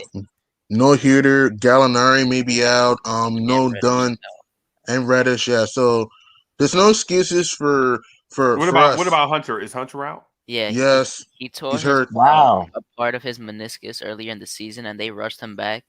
And he played 2 games, and now he's been out for like the last 13. Gallinari's not playing either? I don't think so. This is from yesterday's injury report, but Gallinari was out with a foot injury. Wow. So what y'all saying is we gonna smack them? No, I didn't say that. I just said it was gonna go down to the wire. That's what I just said. It's gonna be 111.99. AG Money, what's happening, man? What's going on? What's good? What's good, Kev? What's going on, my brother? I haven't talked to you in a long while. Yeah, what's good? Hey, did you know only Trae Young has only won 1 game in Madison Square Garden? By the way, Trae Young. That was his first year. We own the Hawks. that we've owned the Hawks since he's been on since he Right. got drafted. So Right. that's what makes me confident. But Mhm. I think that Alfred Payton might have foul trouble because Trey Young still gets away with those True. weak Yeah. fouls. Talking about putting people in jail Yeah. when he Guess Yeah, come I around, know that's when he your come around son. the I know corner. that's your son, but I'm just saying because Trey Young gets away with those weak ass fouls, so some people might But be in guess foul but trouble. guess what LP is gonna have tonight though? Yeah, it's gonna be food. He I gonna have him. start I have layup him coming line. in. We'll see. He gonna come out of layup line. We'll see. We'll He gonna see. come out of layup line and go right We'll back see. in the layup line. We'll see. Right. We'll see. Tip the ball, We'll layup line. see. Hey, But let me hey, ask y'all this. Let me ask y'all this. With the acquisition of Lou Williams, do you think that makes them more formidable? A He's been little bit, good. yeah. Because Lou Will can give him that offensive punch. So, and Lou Will's had a history of playing well versus the Knicks. So Yeah, all the we just time. got. So we just. This is why I say it's not going to be a blowout win. Trust me. So that's why I say that we got to try to contain Lou Will, and we got to watch out for those shooters. Though I know the Hawks are banged up, but Atlanta are still a formidable team. So we still got to watch out for those shooters, and we got to try to contain Lou Will and contain Trey Young. So yeah. Well, so Yeah, here's the other thing. I don't know about y'all, but I am a huge fan of Cam Reddish. me I'm a too. huge fan of He's this injured kid. though. He's injured. Yeah, he has his. I mean, it's like a sore Achilles, so he's yeah, out for another he's week, I think. he's out, and so they're gonna try to guard R.J. Barrett with Yeah, Kevin I was Herter. about to say. With who? Yes. With who? RJ's Kevin gonna eat Exactly. tonight. RJ's gonna eat. Yeah, Julius RJ Randle's like gonna eat usually because kills the Randle Hawks. usually destroys the Hawks. Right. Yeah, And Randall and RJ always kill the Hawks. and you know who I expect, and I'm gonna go out on a limb and say this, right? And so I'm a big guy, man. I'm about what 338, 337, whatever it is. I'm gonna go out on it. So 6'5.5", 338, right? I'm gonna just say that tonight Emmanuel Quickly is gonna explode for 35 points. Whoa! Damn. He Yeah. gonna What be now? getting, Yeah. he gonna need Wait. 35 shots to get them 35 No, points. he only gonna need about 17 of them because he's gonna be guarded by Trey Young and Lou Williams. True, they don't I got- defend. They traded Can Rajon anyone Rondo to the Can Clippers. anyone on this panel FedEx me or UPS me a baseball bat because I want to use it to fly down to Tampa and beat the hell out of G-Man. G-Man just said y'all are personal. Hey, he just said I gotta Kev run to a is conference huge. call. He said Kev is a huge fan of Hot Pockets. Hey, Yeah, but I like I Cam got to run Reddish to a too, conference so. call. Probably won't be True, long. commercial. I'll be Okay, back. all right, But let all me right. say this: I'm not happy that Cam Reddish isn't playing tonight. He always tries to outdo RJ and messes everything up. So I Yeah, he I does. need him. I need him in the game. I'll be back about half hour, not even. Okay, all right. All right. But And guys, That's I got to step off too. I'm actually getting my second COVID shot, so I'm going to try and get back on here today. Hey, Freeze, man, you be having these long things, man. I love it. I love it. I try to wrap up. I try to wrap up at 2.5 hours, and then everybody be like, "Yo, one more point," and then it's like an hour and a half later. Cool.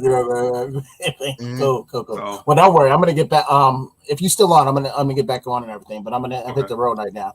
Go next. We're gonna go 8-0, man. Eight straight games. For the We're gonna first get this. time since 2014, if we do 2014. that. Love it. All right, bro. Okay. All right, boss. Yo, I can't believe it. I finally get the screen with G Money and Hadouk and Sharon. Right?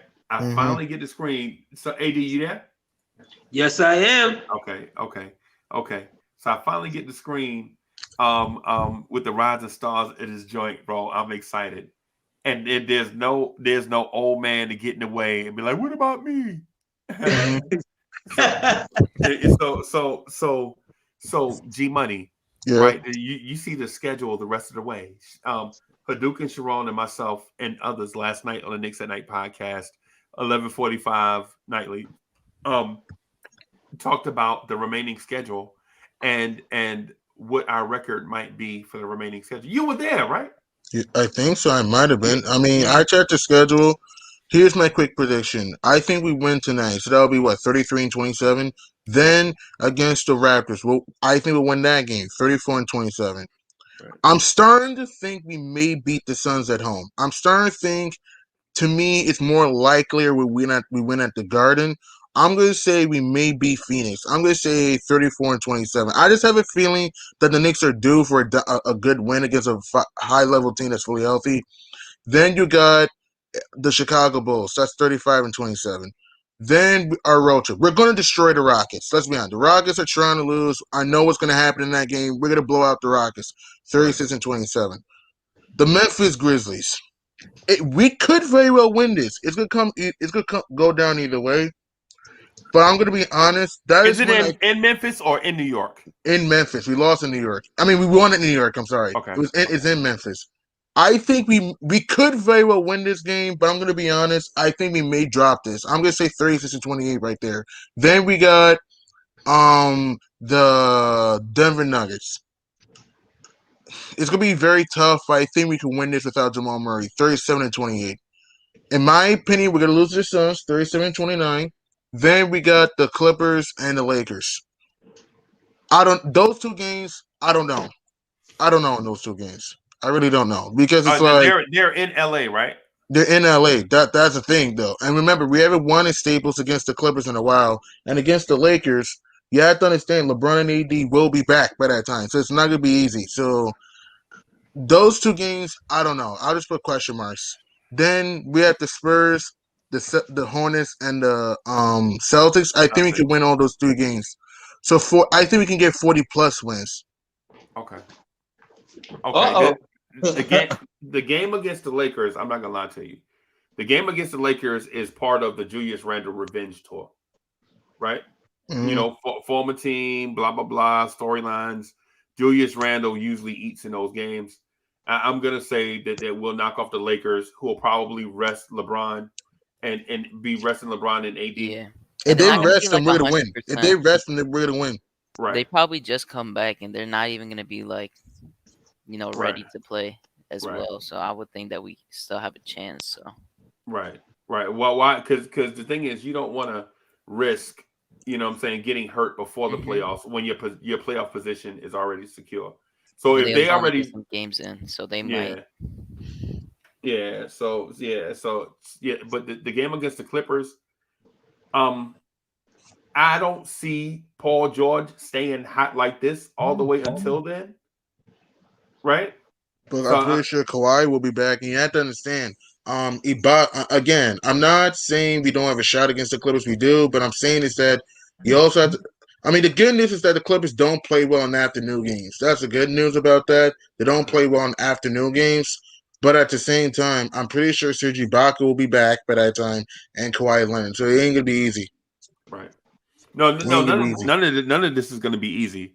Yeah, right? But we stood a good chance against them. The last time we played them. The only thing about that game though is that we all did good and we still lost. Like it felt like we were so much closer than we actually were. Mm-hmm. Right. Because RJ, IQ, and Randall all did good against the Clippers and MSG. Yeah. Oh yeah, when Quigley went off, yeah. Yeah, and RJ too. Like RJ was actually doing pretty good against Kawhi, even though he got like semi dunked on. Yeah, and it happens. And they kept running to that baseline post move to Kawhi Leonard, posting up RJ That's Barrett. The bounce pass, the back door, that's the good part. And we couldn't. And even though I'm happy we couldn't stop that 3-point line because the Clippers love shooting up outside shots. So if we can, I'm just saying, if we get there, if we can try to contain Kawhi Leonard and slow down Paul George, we may have a shot. And don't forget, Rondo's on the team now, so on the Clippers now. So that's gonna be making it more difficult. I think we may lose this game, but it will be competitive. That's my guess. I don't see a blowout because I think this team will play their butts off. But this is just me. Knowing the fact that we're not a great road team, the Clippers are a great home team, and the fact that the Clippers just have more depth than us, I don't see it. We have a shot, but I don't see it, man. I think our depth is better than their depth, but their high end starters are better than our high end starters, right? Because you get into some of their depth pieces, and you're like, okay, is that person really better than Reggie Bullock? Is that person really better than Derrick Rose? Is that person really better than Taj Gibson? Is that person really better than Emmanuel Quickly? You know what I'm saying? When you compare, now that's just me speculating, man. But just put name versus name to name. You know what I'm saying? I kind of like our depth, but then when you say, well, they have a Kawhi, huh? I say their depth is actually pretty decent. I mean, That's Luke Kennard, he's what made them pretty deadly good. last Nick year. Batum, Boogie Cousins right now on the team. They have some good depth. No. I'm not talking about in general. I'm talking about versus us. You're like I'm not knocking their depth. I'm just saying versus our depth. I think I like our depth better because Alec Burks legit is a major contributor for us. Derrick Rose is a major contributor for us. And in some nights, in some stretches, quickly can take over a game in stretches. Not for long yet. He's a rookie. You know what I'm saying? I mean, you keeping it in perspective. But Taj Gibson and in certain stretches, man, his interior defense is whack. But he does hustle and he does rebound. You know what I'm saying? All you could ask for at his age, to be honest. Yeah. So I'm not ready. I'm not ready to say the Clippers' depth is better than ours. I would say it's pretty similar at the very least. Okay. Yeah, I can dig that. I just don't want to, say that the Clippers are just better. They have more depth than us just straight away because as a matter of fact, our depth this year, Alec Burks has saved us in some games this year. Derrick Rose has saved us in some games. He's kept us in a lot of games too. Yeah, sure. Derrick Rose, he's showing hustle. Even his defense is much more improved. Like he's getting blocks all of a sudden. So Derrick Rose has played very, very well on this team. And you can argue if it wasn't for COVID, we may have 4 or 5 more wins right now with D Rose. That's interesting. Yeah, I wouldn't just say that just because other teams faced it, because like everyone can say it at this point. Yeah, well, lucky we didn't have like our whole team miss games. Like the Wizards, like the Wizards at the beginning of the season, and like the Celtics having like Tatum out for like 16, stuff like that. True, but he did come back, so yeah, and it's still been up and down. So 13 games to go, and you guys think we're gonna probably do 8-5. Wait, say that again. What did you say? So 13 games ago, you guys think we're going to be 8-5 down the stretch? I'm gonna say around that. Some of these games I kind of know what's going to happen. Some of these games, other games I don't know what's going to happen. So I'm gonna say, let me see. I say around that. I think we can beat the Bulls. I think we can beat the Raptors. That's 2. I think we will win tonight. That's 3. That's 3. We're going to beat the Rockets. That's 4. Then we got the Nuggets. We may win. That's 5. Spurs, Celtics, Hornets. That's 8. I think we go 3-3 this road trip. Hang on. Did I forget somebody? Let's see. The Rockets are trying to lose, so we're going to win that game, guaranteed. I guarantee you that. Then we got the Nuggets without Jamal Murray. That'll be very tough. We may win that. That's 2. And then Clippers and Lakers. We don't know what these 2 teams are going to do by that time, so who knows? So yeah, probably like 8, around like 8, maybe 9. Okay. Yeah, I say the same thing. I say like 9 or 10. Yeah, that's not bad. That's not bad. That means we'll be 42-30. Like you predicted. Yep. So Hadouken and Sharon, guess what record I predicted at the beginning of the season? 42-30, right? I said 35, and I'm happy that we're gonna pass it. Yeah, and so when I predicted they're going to pass big time. And so the reason why this 13 game stretch, I'm more optimistic than others is because, for one, I realize playoff teams are going to be resting guys. For two, unlike last year when we rolled in with a doofus Barney Fife at head coach against other coaches, and they just flat out coached us, right? Like legit. We rolled in with Barney Fife at head coach, right? And so teams were like running the most basic stuff against us, and we couldn't adjust. You know what I'm saying? Because we couldn't adjust because we couldn't figure out what the other teams were doing, right? And so the other teams were running basic stuff, and the vets were recognizing it, trying to tell the coach. The coach want to establish himself as a coach. You know, you do what I say do, and all kind of. The rookies are like, well, what do you want me to do? The vets are telling me one thing, you telling me something else. The coach is like, well, you do what I tell you to do. I'm the coach. And then the vets are like, well, why you out here between the lines? You out here with us. What about team chemistry? And then, you know what I'm saying? See how all this stuff is crazy. When you bring in Tibbs, there's one voice, right? You bring in Tibbs, there's one voice. There's one captain of the ship. And if you're not going to listen to the captain, you're going to walk the plank, period. Right. You know what I'm saying?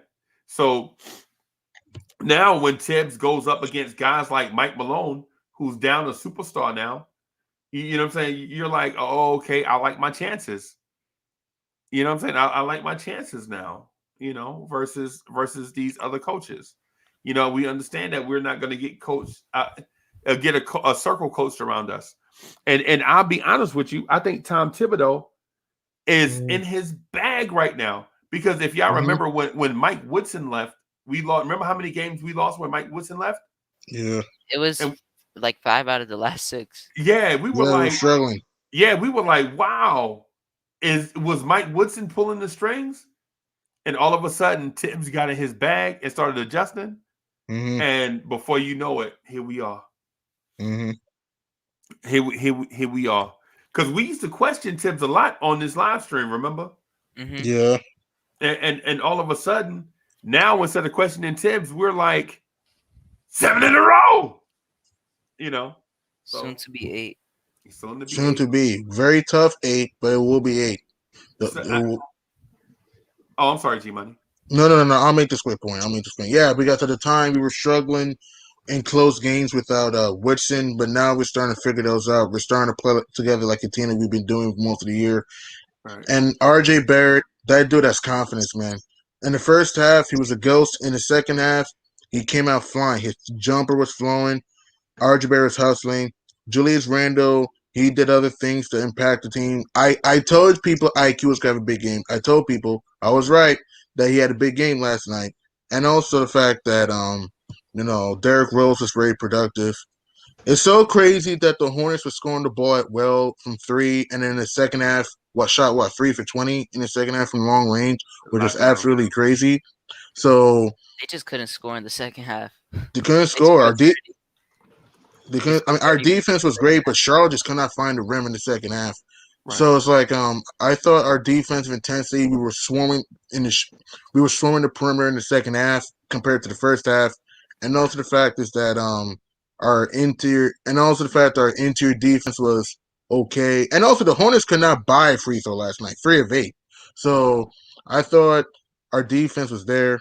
We just need to continue to ride it, Wade. Just need to continue to ride this. And I'm saying this now, in my opinion, if the Knicks get a top 4 seed, Thibs is coach of the year, in my opinion, if we get a top 4 seed. Right. And you know what? I agree with you. I think that's a very smart take. And I hate to say take. I think that was very thoughtful on your behalf. Thanks. How you outlined a result and not backtracked, but reeled us in by explaining how you got to that result. Mm-hmm.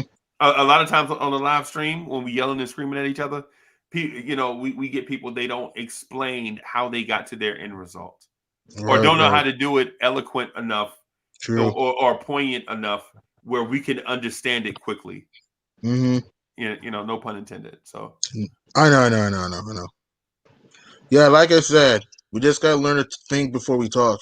That's what I keep telling people. I understand we can have opinions, but you can have an opinion be logical. You know what I mean? That's what I'm saying. Yeah. But sometimes I think what you and I and Hadouken and Sharon and a few other people on the live stream have to understand is you guys process stuff so quickly, right? You guys process things so fast that when we have these conversations, you Mhm. guys are like a couple of steps ahead of the basic basic viewer. You know what I'm saying? So sometimes we have to slow y'all down so y'all can elaborate. But like Mhm. with me and Hadouken and Sharon's um um divergence on the point guard of the future situation, Mhm. right? Like Mhm. like like the We the have our reason differences on that. yeah. The reason why we're divergent is because I don't feel like you have to pay another franchise a gazillion dollars in assets in order to get their player, right? I feel like if you're patient enough, like Free agent. yeah, if it's hey, so CP the artist says I claimed G Money a long time ago. Come on, CP the artist. You know, you And gotta the thing about that though is like for me, I mean we could probably talk about it now, but the thing for me is that since there's no like really like good free agents, I would say in the next 2 years, like that would probably leave their team. And everyone was talking about trade for Beal, trade for Zach LaVine. If we've been wanting a point guard for so long, why not trade for one? right, That's true. If it's a Yeah, Beal and reasonable Zach trade, LaVine are two guards. They're not ones. yeah, right, why not trade for a reasonable a guard with a reasonable trade package? right, Hmm. right. No doubt, no doubt. I I would say that we would draft one and groom him, right? Not only draft one, but draft two of them, right? Draft two point guards and groom them, right? And you don't have to um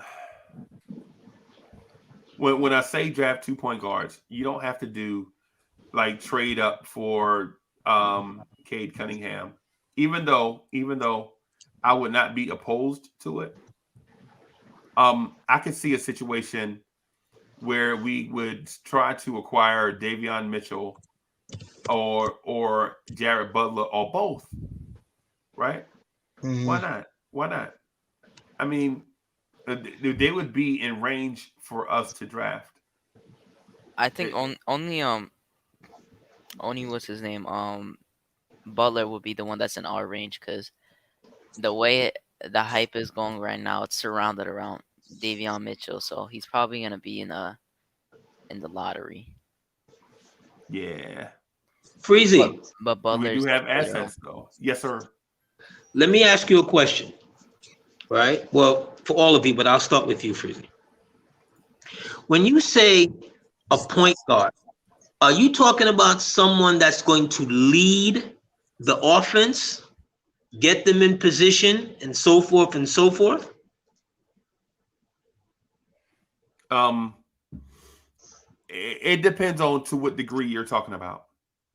Okay. Remember, you do have Julius Randle. I think the Knicks are going to resign. Okay. Hmm. I think the Knicks are going to if you draft two rookie point guards, right? I think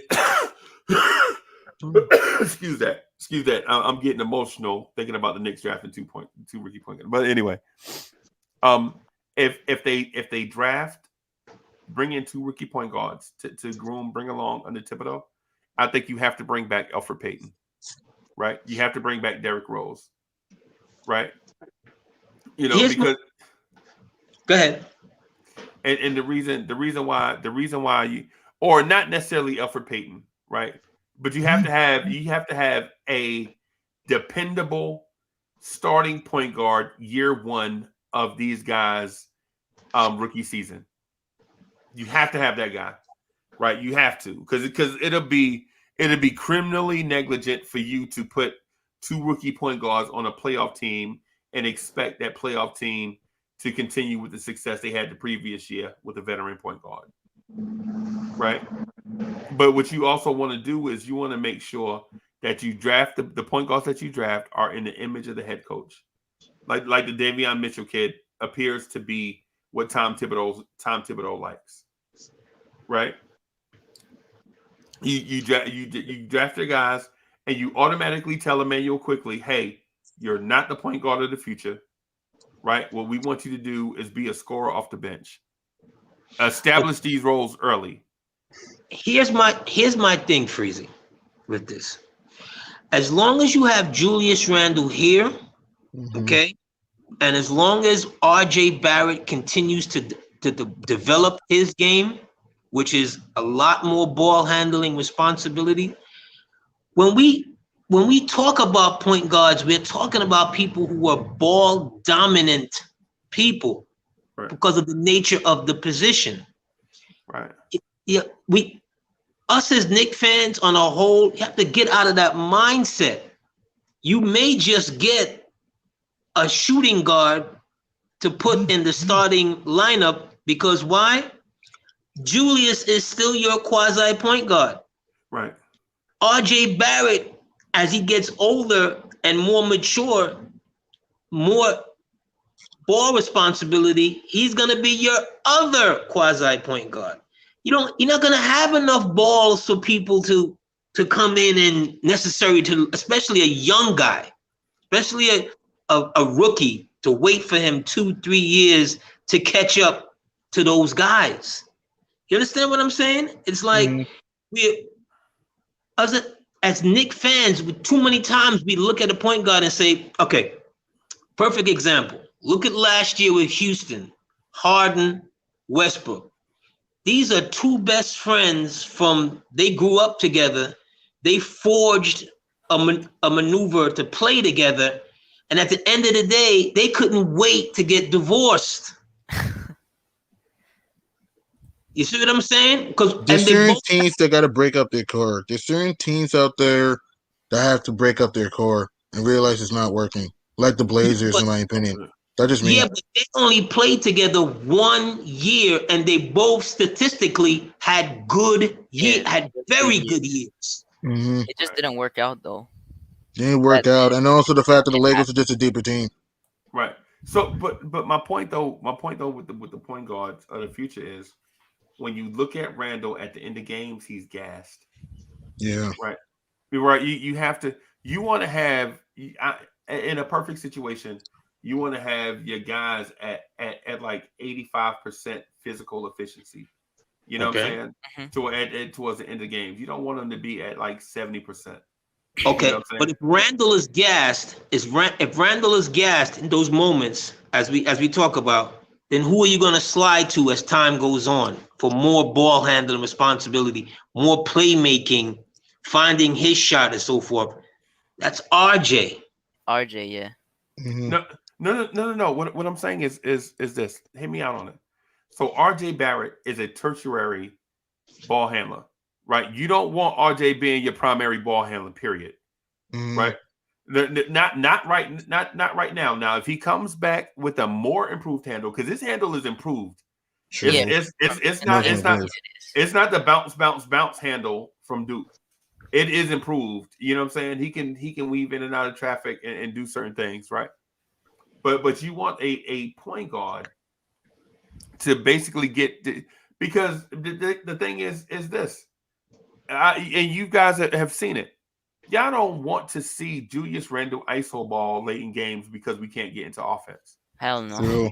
That's true because it stalls the offense. The spacing is weird with that. So yeah. It's the reason why we lost to the Timberwolves. Remember the Timberwolves? The Timberwolves sat in a zone defense and they waited for ISOs by Randle. ISO ball, no ball moving, no spacing at the time. Right. Now, I mean, we're starting to figure out now. We're starting to move the rock a little bit better. But against the bad loss in Minnesota, we blew that big lead, the 18-point lead, because we were playing. How I got to describe this? Portland Trailblazers type basketball. Okay, Right. We were playing Portland Trailblazers type basketball. Dribble, dribble, dribble, dribble. Bad shot. Dribble, dribble, dribble, dribble. We're gonna no ball moving. Yeah. Hey, and G Money, you know what else? You remember the turnovers late in that Timberwolves game, right? It was because everybody was stagnant and we were throwing predictable passes. Exactly. I remember. You remember Anthony Edwards, the two breakaways? Oh yeah, that dunk. Yeah.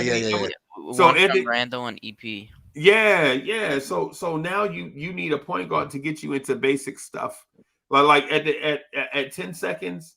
At 10 seconds, you want to be able to wave your big up to set you a screen 4 feet away from you, so you can drive your defender into that screen and cut towards the basket. And then if the weak side defender, which is Then think about this is what the ideal situation. You want a Kevin Knox type player over there because Kevin Knox is not a bad defender in space. Kevin Knox is a bad defender when he has to make decisions, right? Yes. So when he has to make a decision, he always makes the wrong decision because the same thing looks different to him each time, which sounds crazy, right? Like legit. One time you give Kevin Knox an apple, the next time you give him apple slices, the next time you give him applesauce, it all looks different to him, bro. It's all apples, but he don't know that yet. You know what I'm saying?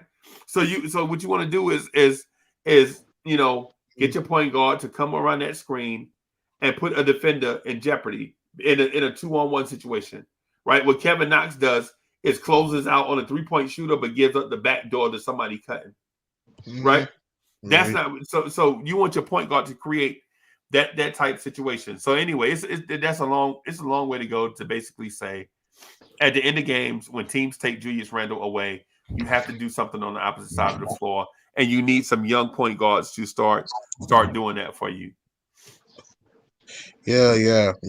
To me, a player that would fill in the team, maybe like a Malcolm Brogdon. If we had like a Malcolm Brogdon on this team, I think that'd be nice. Because Malcolm Brogdon is cool, calm, collected. He doesn't do too much. He could pass and he can shoot and he can penetrate. I would say my only deal about De'Aaron Fox is De'Aaron Fox is going to take the ball out of Julius Randle's hand, and now you have 1A versus 1A. That's true. That's my only beef with Fox. And also he lacks IQ. Fox is a good player. Fox can shoot, but he lacks IQ sometimes. But I think that any point guard that we get that has good playmaking is going to take away from Randall. But that's what it's supposed to do though, because we can't have every play go through him. True. Now we finally have a different type of thing that other teams have to worry about where Fox can be a main playmaker now along with Randall. And then you have RJ as the third. Mm-hmm. And then you can just like switch off of them whenever you need because all of them can score. Especially Fox and Randall. Because RJ is not there yet, but once he starts like creating his own shot, that's gonna be a deadly trio. Okay. Mm-hmm. How do y'all like this kid Trey Mann out of Florida? I like him. Yeah. Trey Mann, I never really heard of him. I'm not a big college guy. I'm not a big college guy. Trey Mann? Yeah, he did good in Florida. Mm. He looks like a pretty good point guard, but I don't think we would necessarily start him either. I don't know how it would work if we draft like a player.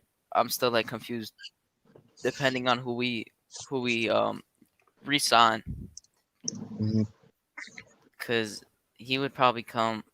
It's like if we don't have EP, which I don't know if we're gonna have EP. That's I doubt it, but who knows? Yeah, but if we don't have him, we still have Rose because I'm expecting us to sign Rose because he still wants to be here, I think. And if Rose starts and then you have Trey Mann, that's probably what might happen. But I don't think they're gonna want too many young players coming off the bench, so they might have him start instead, just to like function with the lineups. Right. If we had a DeMar DeRozan on the team, a go-to guy, will be more dangerous because DeRozan, he carried the Raptors to the playoffs multiple times into a conference final, and he carried the Spurs to the playoffs in 2019, and even this year the Spurs have an opportunity to make the playoffs as DeRozan's the lead guy. If we had DeMar DeRozan on the Knicks right now, the Knicks would be more dangerous though because he's a go-to guy that can shoot the fadeaway, occasionally can hit a three, and can create his own shot, and he's athletic. Man, how would you, AG Money? Let me ask you this. Yeah. How would you feel about a Kyle Lowry, DeMar DeRozan reunion in New York? Oh, yeah. Yes. Kyle Lowry and DeRozan. Oh, man. Kyle Lowry, I like it. Kyle Lowry, he can draw charges, could hit the three. Hot take, that would make us a championship team. What? Yes. Hot take. Yes. That would be, yes. How much would that cost you? How much would that cost you? The thing is, since you have the qualifying offer right now for Randall, which is $18 million, I don't know. It depends because Lowry is gonna get paid a lot. Mhm. He's gonna want like a 2-year 50 mil, Right. something Mhm. like that. And I then would give it to him. yeah, and then Mhm. DeRozan, you can't. It's weird because DeRozan it just had an All-Star year, basically like a near All-Star year. He could have made it this year. Getting paid like 25 or 27 mil right now, so Mhm. Right. And I so don't know. It would be interesting, but I think if that team would happen, that would make us because you would have Kyle Lowry, RJ RJ. and DeRozan is RJ. like I know interchangeable, DeRozan will play the two. and, I think and then you DeRozan have will play the two. Randall, and like the thing about that is that Randall and DeRozan are killers in the mid range Yep. mainly. So the triangle since we usually try running the triangle, like Mhm. the whole team can kill in the triangle, Right. and And it would just be nice. I would throw in one more name, and I think it guarantees us at least NBA Finals if everybody stays healthy. Mhm. Serge Ibaka. That'd With be a that, good move. I love I that feel move. like the money might be like too much at that point. Not really because Julius Randle is guaranteed to make 18 mil next. Well, not 18 mil, but maybe it I depends on if he makes All NBA or not. So we can't speculate his salary until we find out, but it'll probably be somewhere. The bonus is if you make it's like one of the three. If you make All Star, if you make All NBA, or the playoffs. Okay. I'm pretty sure that's what I saw someone say before in the chat when we were talking about it. So it's But all a three guaranteed 1 basically. mil already. Yeah. No, it's one Okay. of the three. You have to make one or the other Mhm. to get the extra 1 mil. To get the 1 mil. So the 1 mil is already basically done. Yeah, he already got it. Okay. Mhm. All right. So we get Randall at 19 mil, right? Mhm. RJ, whatever his contract is. It's like Yeah. 8 mil, I think. Yeah, for a third year guy. And then you have Knox and a few others. Man, we should have about 60 mil. We should be good. So I still get confused about this. When we have cap space, is it that you just subtract the amount that you pay for the 1 year, so like yearly? That's how it works, right? Yeah. Yeah. All right. So It's the total sum of annual salaries. if we pay, because we're supposed to have like 60 mil. So if we pay, let's say, Lowry 25 mil, we'd have 35 mil, Yeah. and then DeRozan would be around that. That's the thing. That's why the money would be like we're paying a lot for them, Right. and they're both older, which is the thing about it. Yeah. But you know what though? They're older, but they don't have to carry as much of the team as they used to when they were younger. Mhm. Hmm. You Yeah, know what I mean? Because at point guard, Kyle Lowry probably plays better off the ball than he's probably a top 3 off the ball point guard in the NBA. Right? Like Steph Curry is definitely number 1 off the ball point guard, period. Right? Mhm. But then when you think about other guys, who else plays off the ball this good? Kyle Lowry, and then there's the field, really. Curry. Yeah. No, we said Steph Curry already. Yeah, I see. Yeah, I'm eliminating Curry from this. Yeah, because Curry is One of the best. Yeah, probably ever. You know, Mhm. so he's an anomaly in Because he this. sets like screens for himself, like in the paint, and then he comes Mhm. off his own screen, basically. I Runs saw out. the guy Right. stand in one spot and screen 3 different dudes Yeah. and then get a wide open 3-pointer Yeah, and never left how the it works. spot.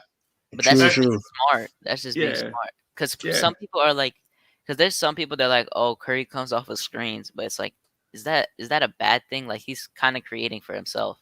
It's a Right. good Like thing that's though to another get type. high percent shots. And Curry can dribble penetrate too. Don't forget about that. People just think he just shoots threes, but that's not true. He can drive to the basket and can hit a mid range if he wanted to.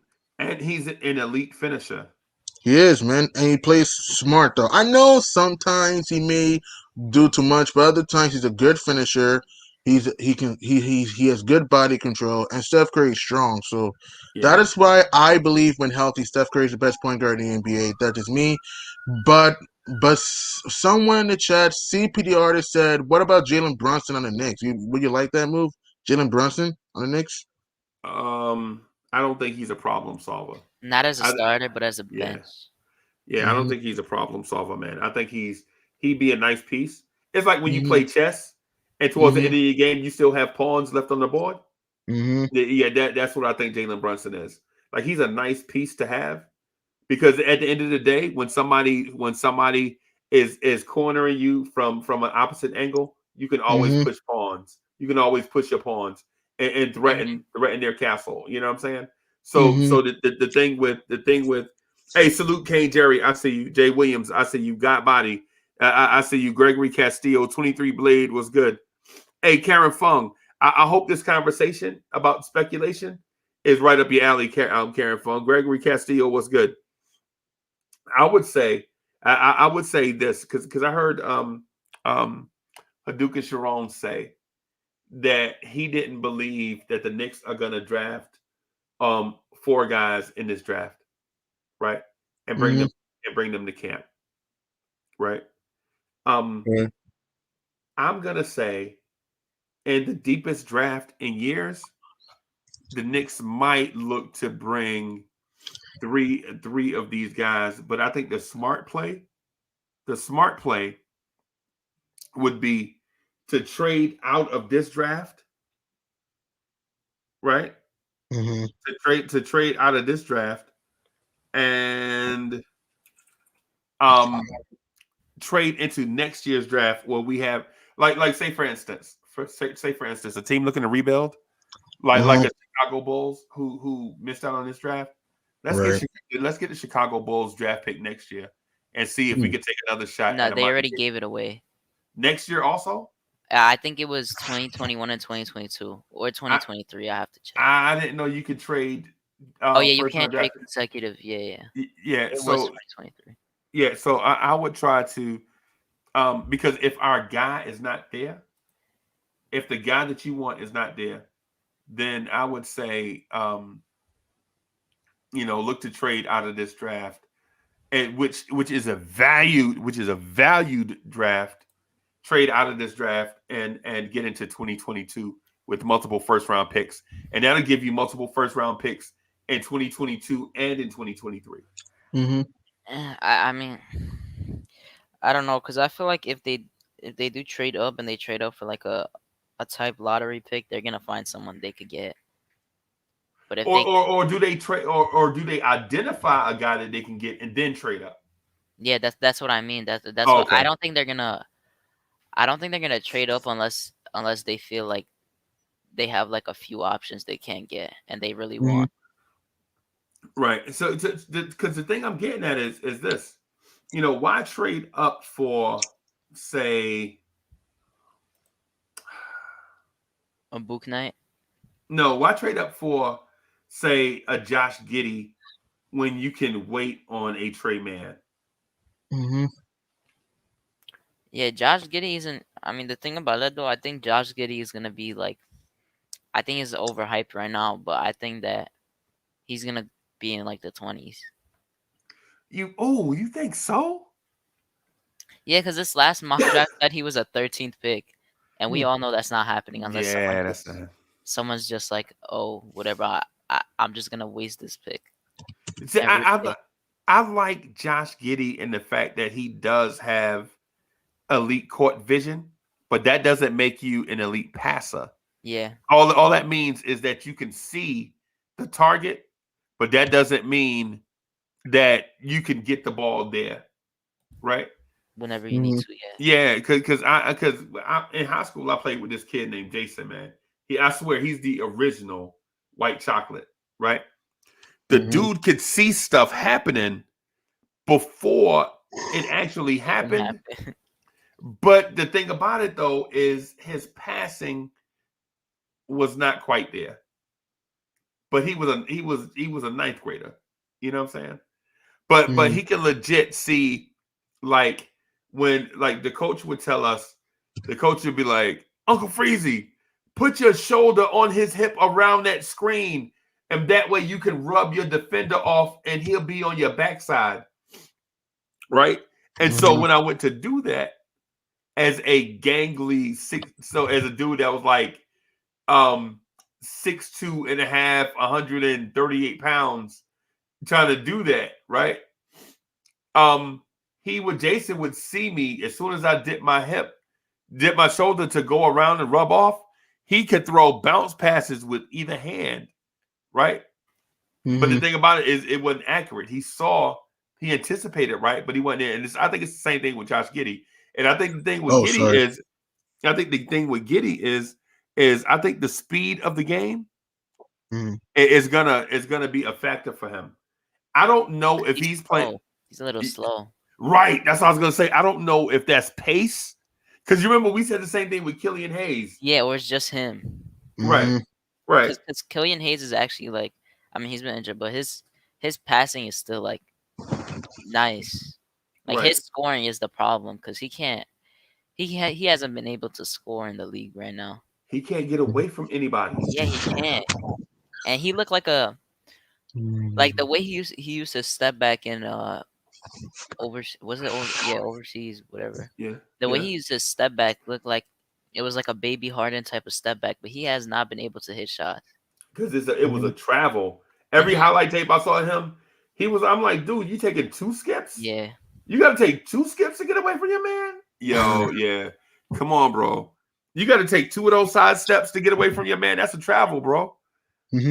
You're not James Harden. They're not going to give you that. They don't even give that to Steph Curry. And that's Steph freaking Curry. Right? Yeah. So the thing about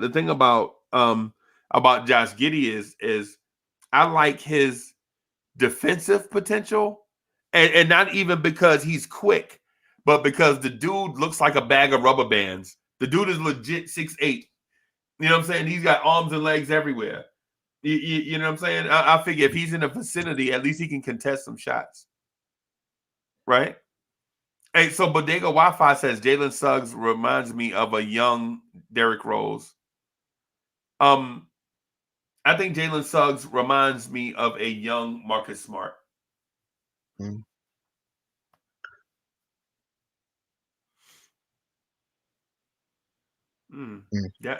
That went over well, or maybe it didn't.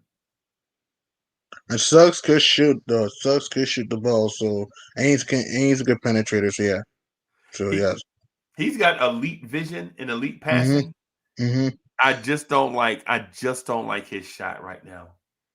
I don't know if that shot is going to translate to the NBA. Okay. Yeah, it's you remember how we looked at RJ's shot and you were like, "Oh my gosh." Yeah, it was bad last year. Yeah, it was bad last year. And earlier this year. Because he didn't put arc in his shot. Now he's putting much more arc in his shot and shooting the ball with much more fluently. So yeah. Wait, who are you talking about? I just came back. RJ Barrett and Jalen Suggs. Yeah. I think Jalen Suggs reminds me of Marcus Smart. You said that. Yeah. CP said Brandon Roy. I don't know about that. Brandon Roy was a better shooter. Come on, man. I love you, CP. Brandon Roy was a better shooter. And Brandon Roy was clutch when he was healthy. It's just that because of injuries, that's why. It's like a Brandon Roy.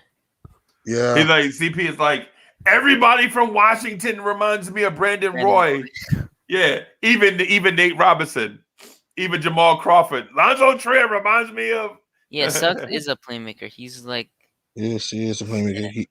That's why everyone wants him on the Knicks. I think Suggs is an athlete first. Yeah. Okay. I would say. Who would you prefer, him or Cade? I mean, it should be Cade because he has more potential and he is a point guard too. So true. Everything, but I don't know about his. Is Cade's defense really that good? I think it's kind of like a little sus too, right? Yeah, I would. He's also semi slow in a way. Yeah. A lot of problem with these tall guards is they're semi slow. They're semi slow, and it's like the defensive, but the offensive, like the offense should like kind of kill it in a way. Yeah, and I think so. I agree with you, especially in the fact that these bigger guards don't use their size to their advantage. Exactly. Like they don't post up smaller guards, right? Mhm. Or they don't get into the belly of smaller guards either. Right. Where you could create contact and create separation, right? Mhm. And so especially in the case of a Cade, where he's always shooting fadeaways over the top of smaller guards, he's not gonna be able to do that in the NBA, bro. You know what I'm saying? Because these smaller guards are gonna be stronger than him from day one because they already been in an NBA weight room. So he won't be able to push them around, even though he does have the height advantage. So he'll have to definitely figure something out there. What do y'all think? Huh? No, you can continue. I just said they both have potential. Yeah, man. And it's just the way. I mean, I could say it's the team it goes, but the team they're gonna go to is gonna be trash either way. So I can't really say that. But if it's somewhere like OKC, who actually has a good young core, then it's gonna be a problem. Right. Like a good problem. I think Cade is going to Minnesota, bro. I've seen the writing on the wall for so long. I think Cade and Anthony Edwards are their point guard of the future, and I think they're going to strip down the entire team and build around those two. Everybody's going to be gone on draft day. Everybody, and even people Cat. are saying that like Hinton said, he brought this up and it was kind of interesting. He's like that they're gonna make OKC or Houston get the first pick because Cade is from Houston. He's technically from Oklahoma too. Right. And then I don't remember who else, but someone else is like from Texas, so they go to Houston. I don't remember exactly what it was, but I feel like it's gonna be so random. I feel like a team is gonna jump up because I feel like it's gonna be like the 2019 draft where a team just drafts up for relevance. Hey, one comment says that Steph Curry gets his points from teams that don't play defense. What do you think about that? I don't think that's true. What do you think? Because he did drop 49 to Sixers, who were a good defensive team. He's scoring. He's going crazy on every team. That's just a exactly a bad statement. That's a moronic statement. It's not a good statement.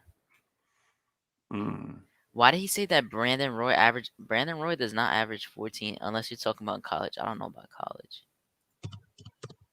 CP said and why is he saying Brandon Roy was a 6'7" shooting guard wing player with some point guard skills, and Suggs is a 6'4". Brandon Roy averaged 18 points, 18.8 points per game in his career. Brandon Roy. Yeah, I probably don't about know college stats to show the comparison, but I don't. Yeah, I don't know, bro. But man, listen, I'm gonna have to wrap it up right here, man. I'm about to kill over. I'm tucking out, man, because Hadouken and Sharon kept me up on the live stream last night till like 6 o'clock in the morning. No, it wasn't 6 o'clock. What time was it? 4 o'clock? Yeah, it was 4. Yeah, wow. and so we did another live stream, and then we're gonna probably do another one tonight. Y'all jumping on tonight? Yeah, I might. Oh, yeah, movies and stuff wants to name the teams that Curry went off. I mean, the Sixers, the Celtics are all right defensive team. I mean, can I keep going? He went off against the Clippers. I mean, G Money, you were right. We ain't gonna dispute that. You're right. Yeah, it's a pretty obvious answer. Yeah, Sixers, right. Clippers. Who else? The Bucks. He went off against the Bucks. Good defensive team. I mean, even my Knicks. He went off against the Knicks. Though, remember that in the Garden, went off against us. Right. He's averaging 31 point something. He went off on every team. Yeah. Exactly. What do you mean that he only gets his points for teams that don't play defense? The Sixers play defense. They're 7th in defense this year. What are these guys talking about? The Clippers are like top 10 defensively. He went off against the Clippers. Hey, Hadouken Sharon, you see what I'm talking about by G Money? That's even You know what I'm saying? So hey, so G Money, what I want to do if tonight, if you coming on, what I wanted to do is talk about scenarios in which the Knicks could see a pathway to advancing in the playoffs. So, but I'm gonna get off here, man, so I can go catch me a nap and maybe get me a sandwich and maybe a hug if my dog don't get in the way. Hey, Miss Mocha, I'm coming, and I'm on the way. But my dog Gaston is a stray, and so every time he see me go try to hug Miss Mocha, he like get in the way. He's like, hey man, you supposed to be giving me those hugs. You know what I'm saying? But anyway, I'll holler at y'all later, man. All right. Hey, thank y'all too, man. Hey, yo, before y'all go, hey, bros, y'all are great together. I don't know if y'all realize that or not, but y'all are great together. I want to keep doing y'all together on here. I would prefer for y'all to be just here, but I know in Knicks universe, y'all are stars, up and coming stars in the Knicks universe. So I forgot to not to interrupt. I forgot Curry went off against the Jazz one time. It's like see what I'm talking about. I mean, we gotta start with the narrative. Yes, does he play some bad teams to go off? Yes, but he does go off against certain teams that do play defense. It's true. Right. Well, that's what y'all get for messing with G Money. Sometimes people just don't think before they talk. And here's the bias, right? These same people will praise Dame for going off against an injured Thunder team, but we're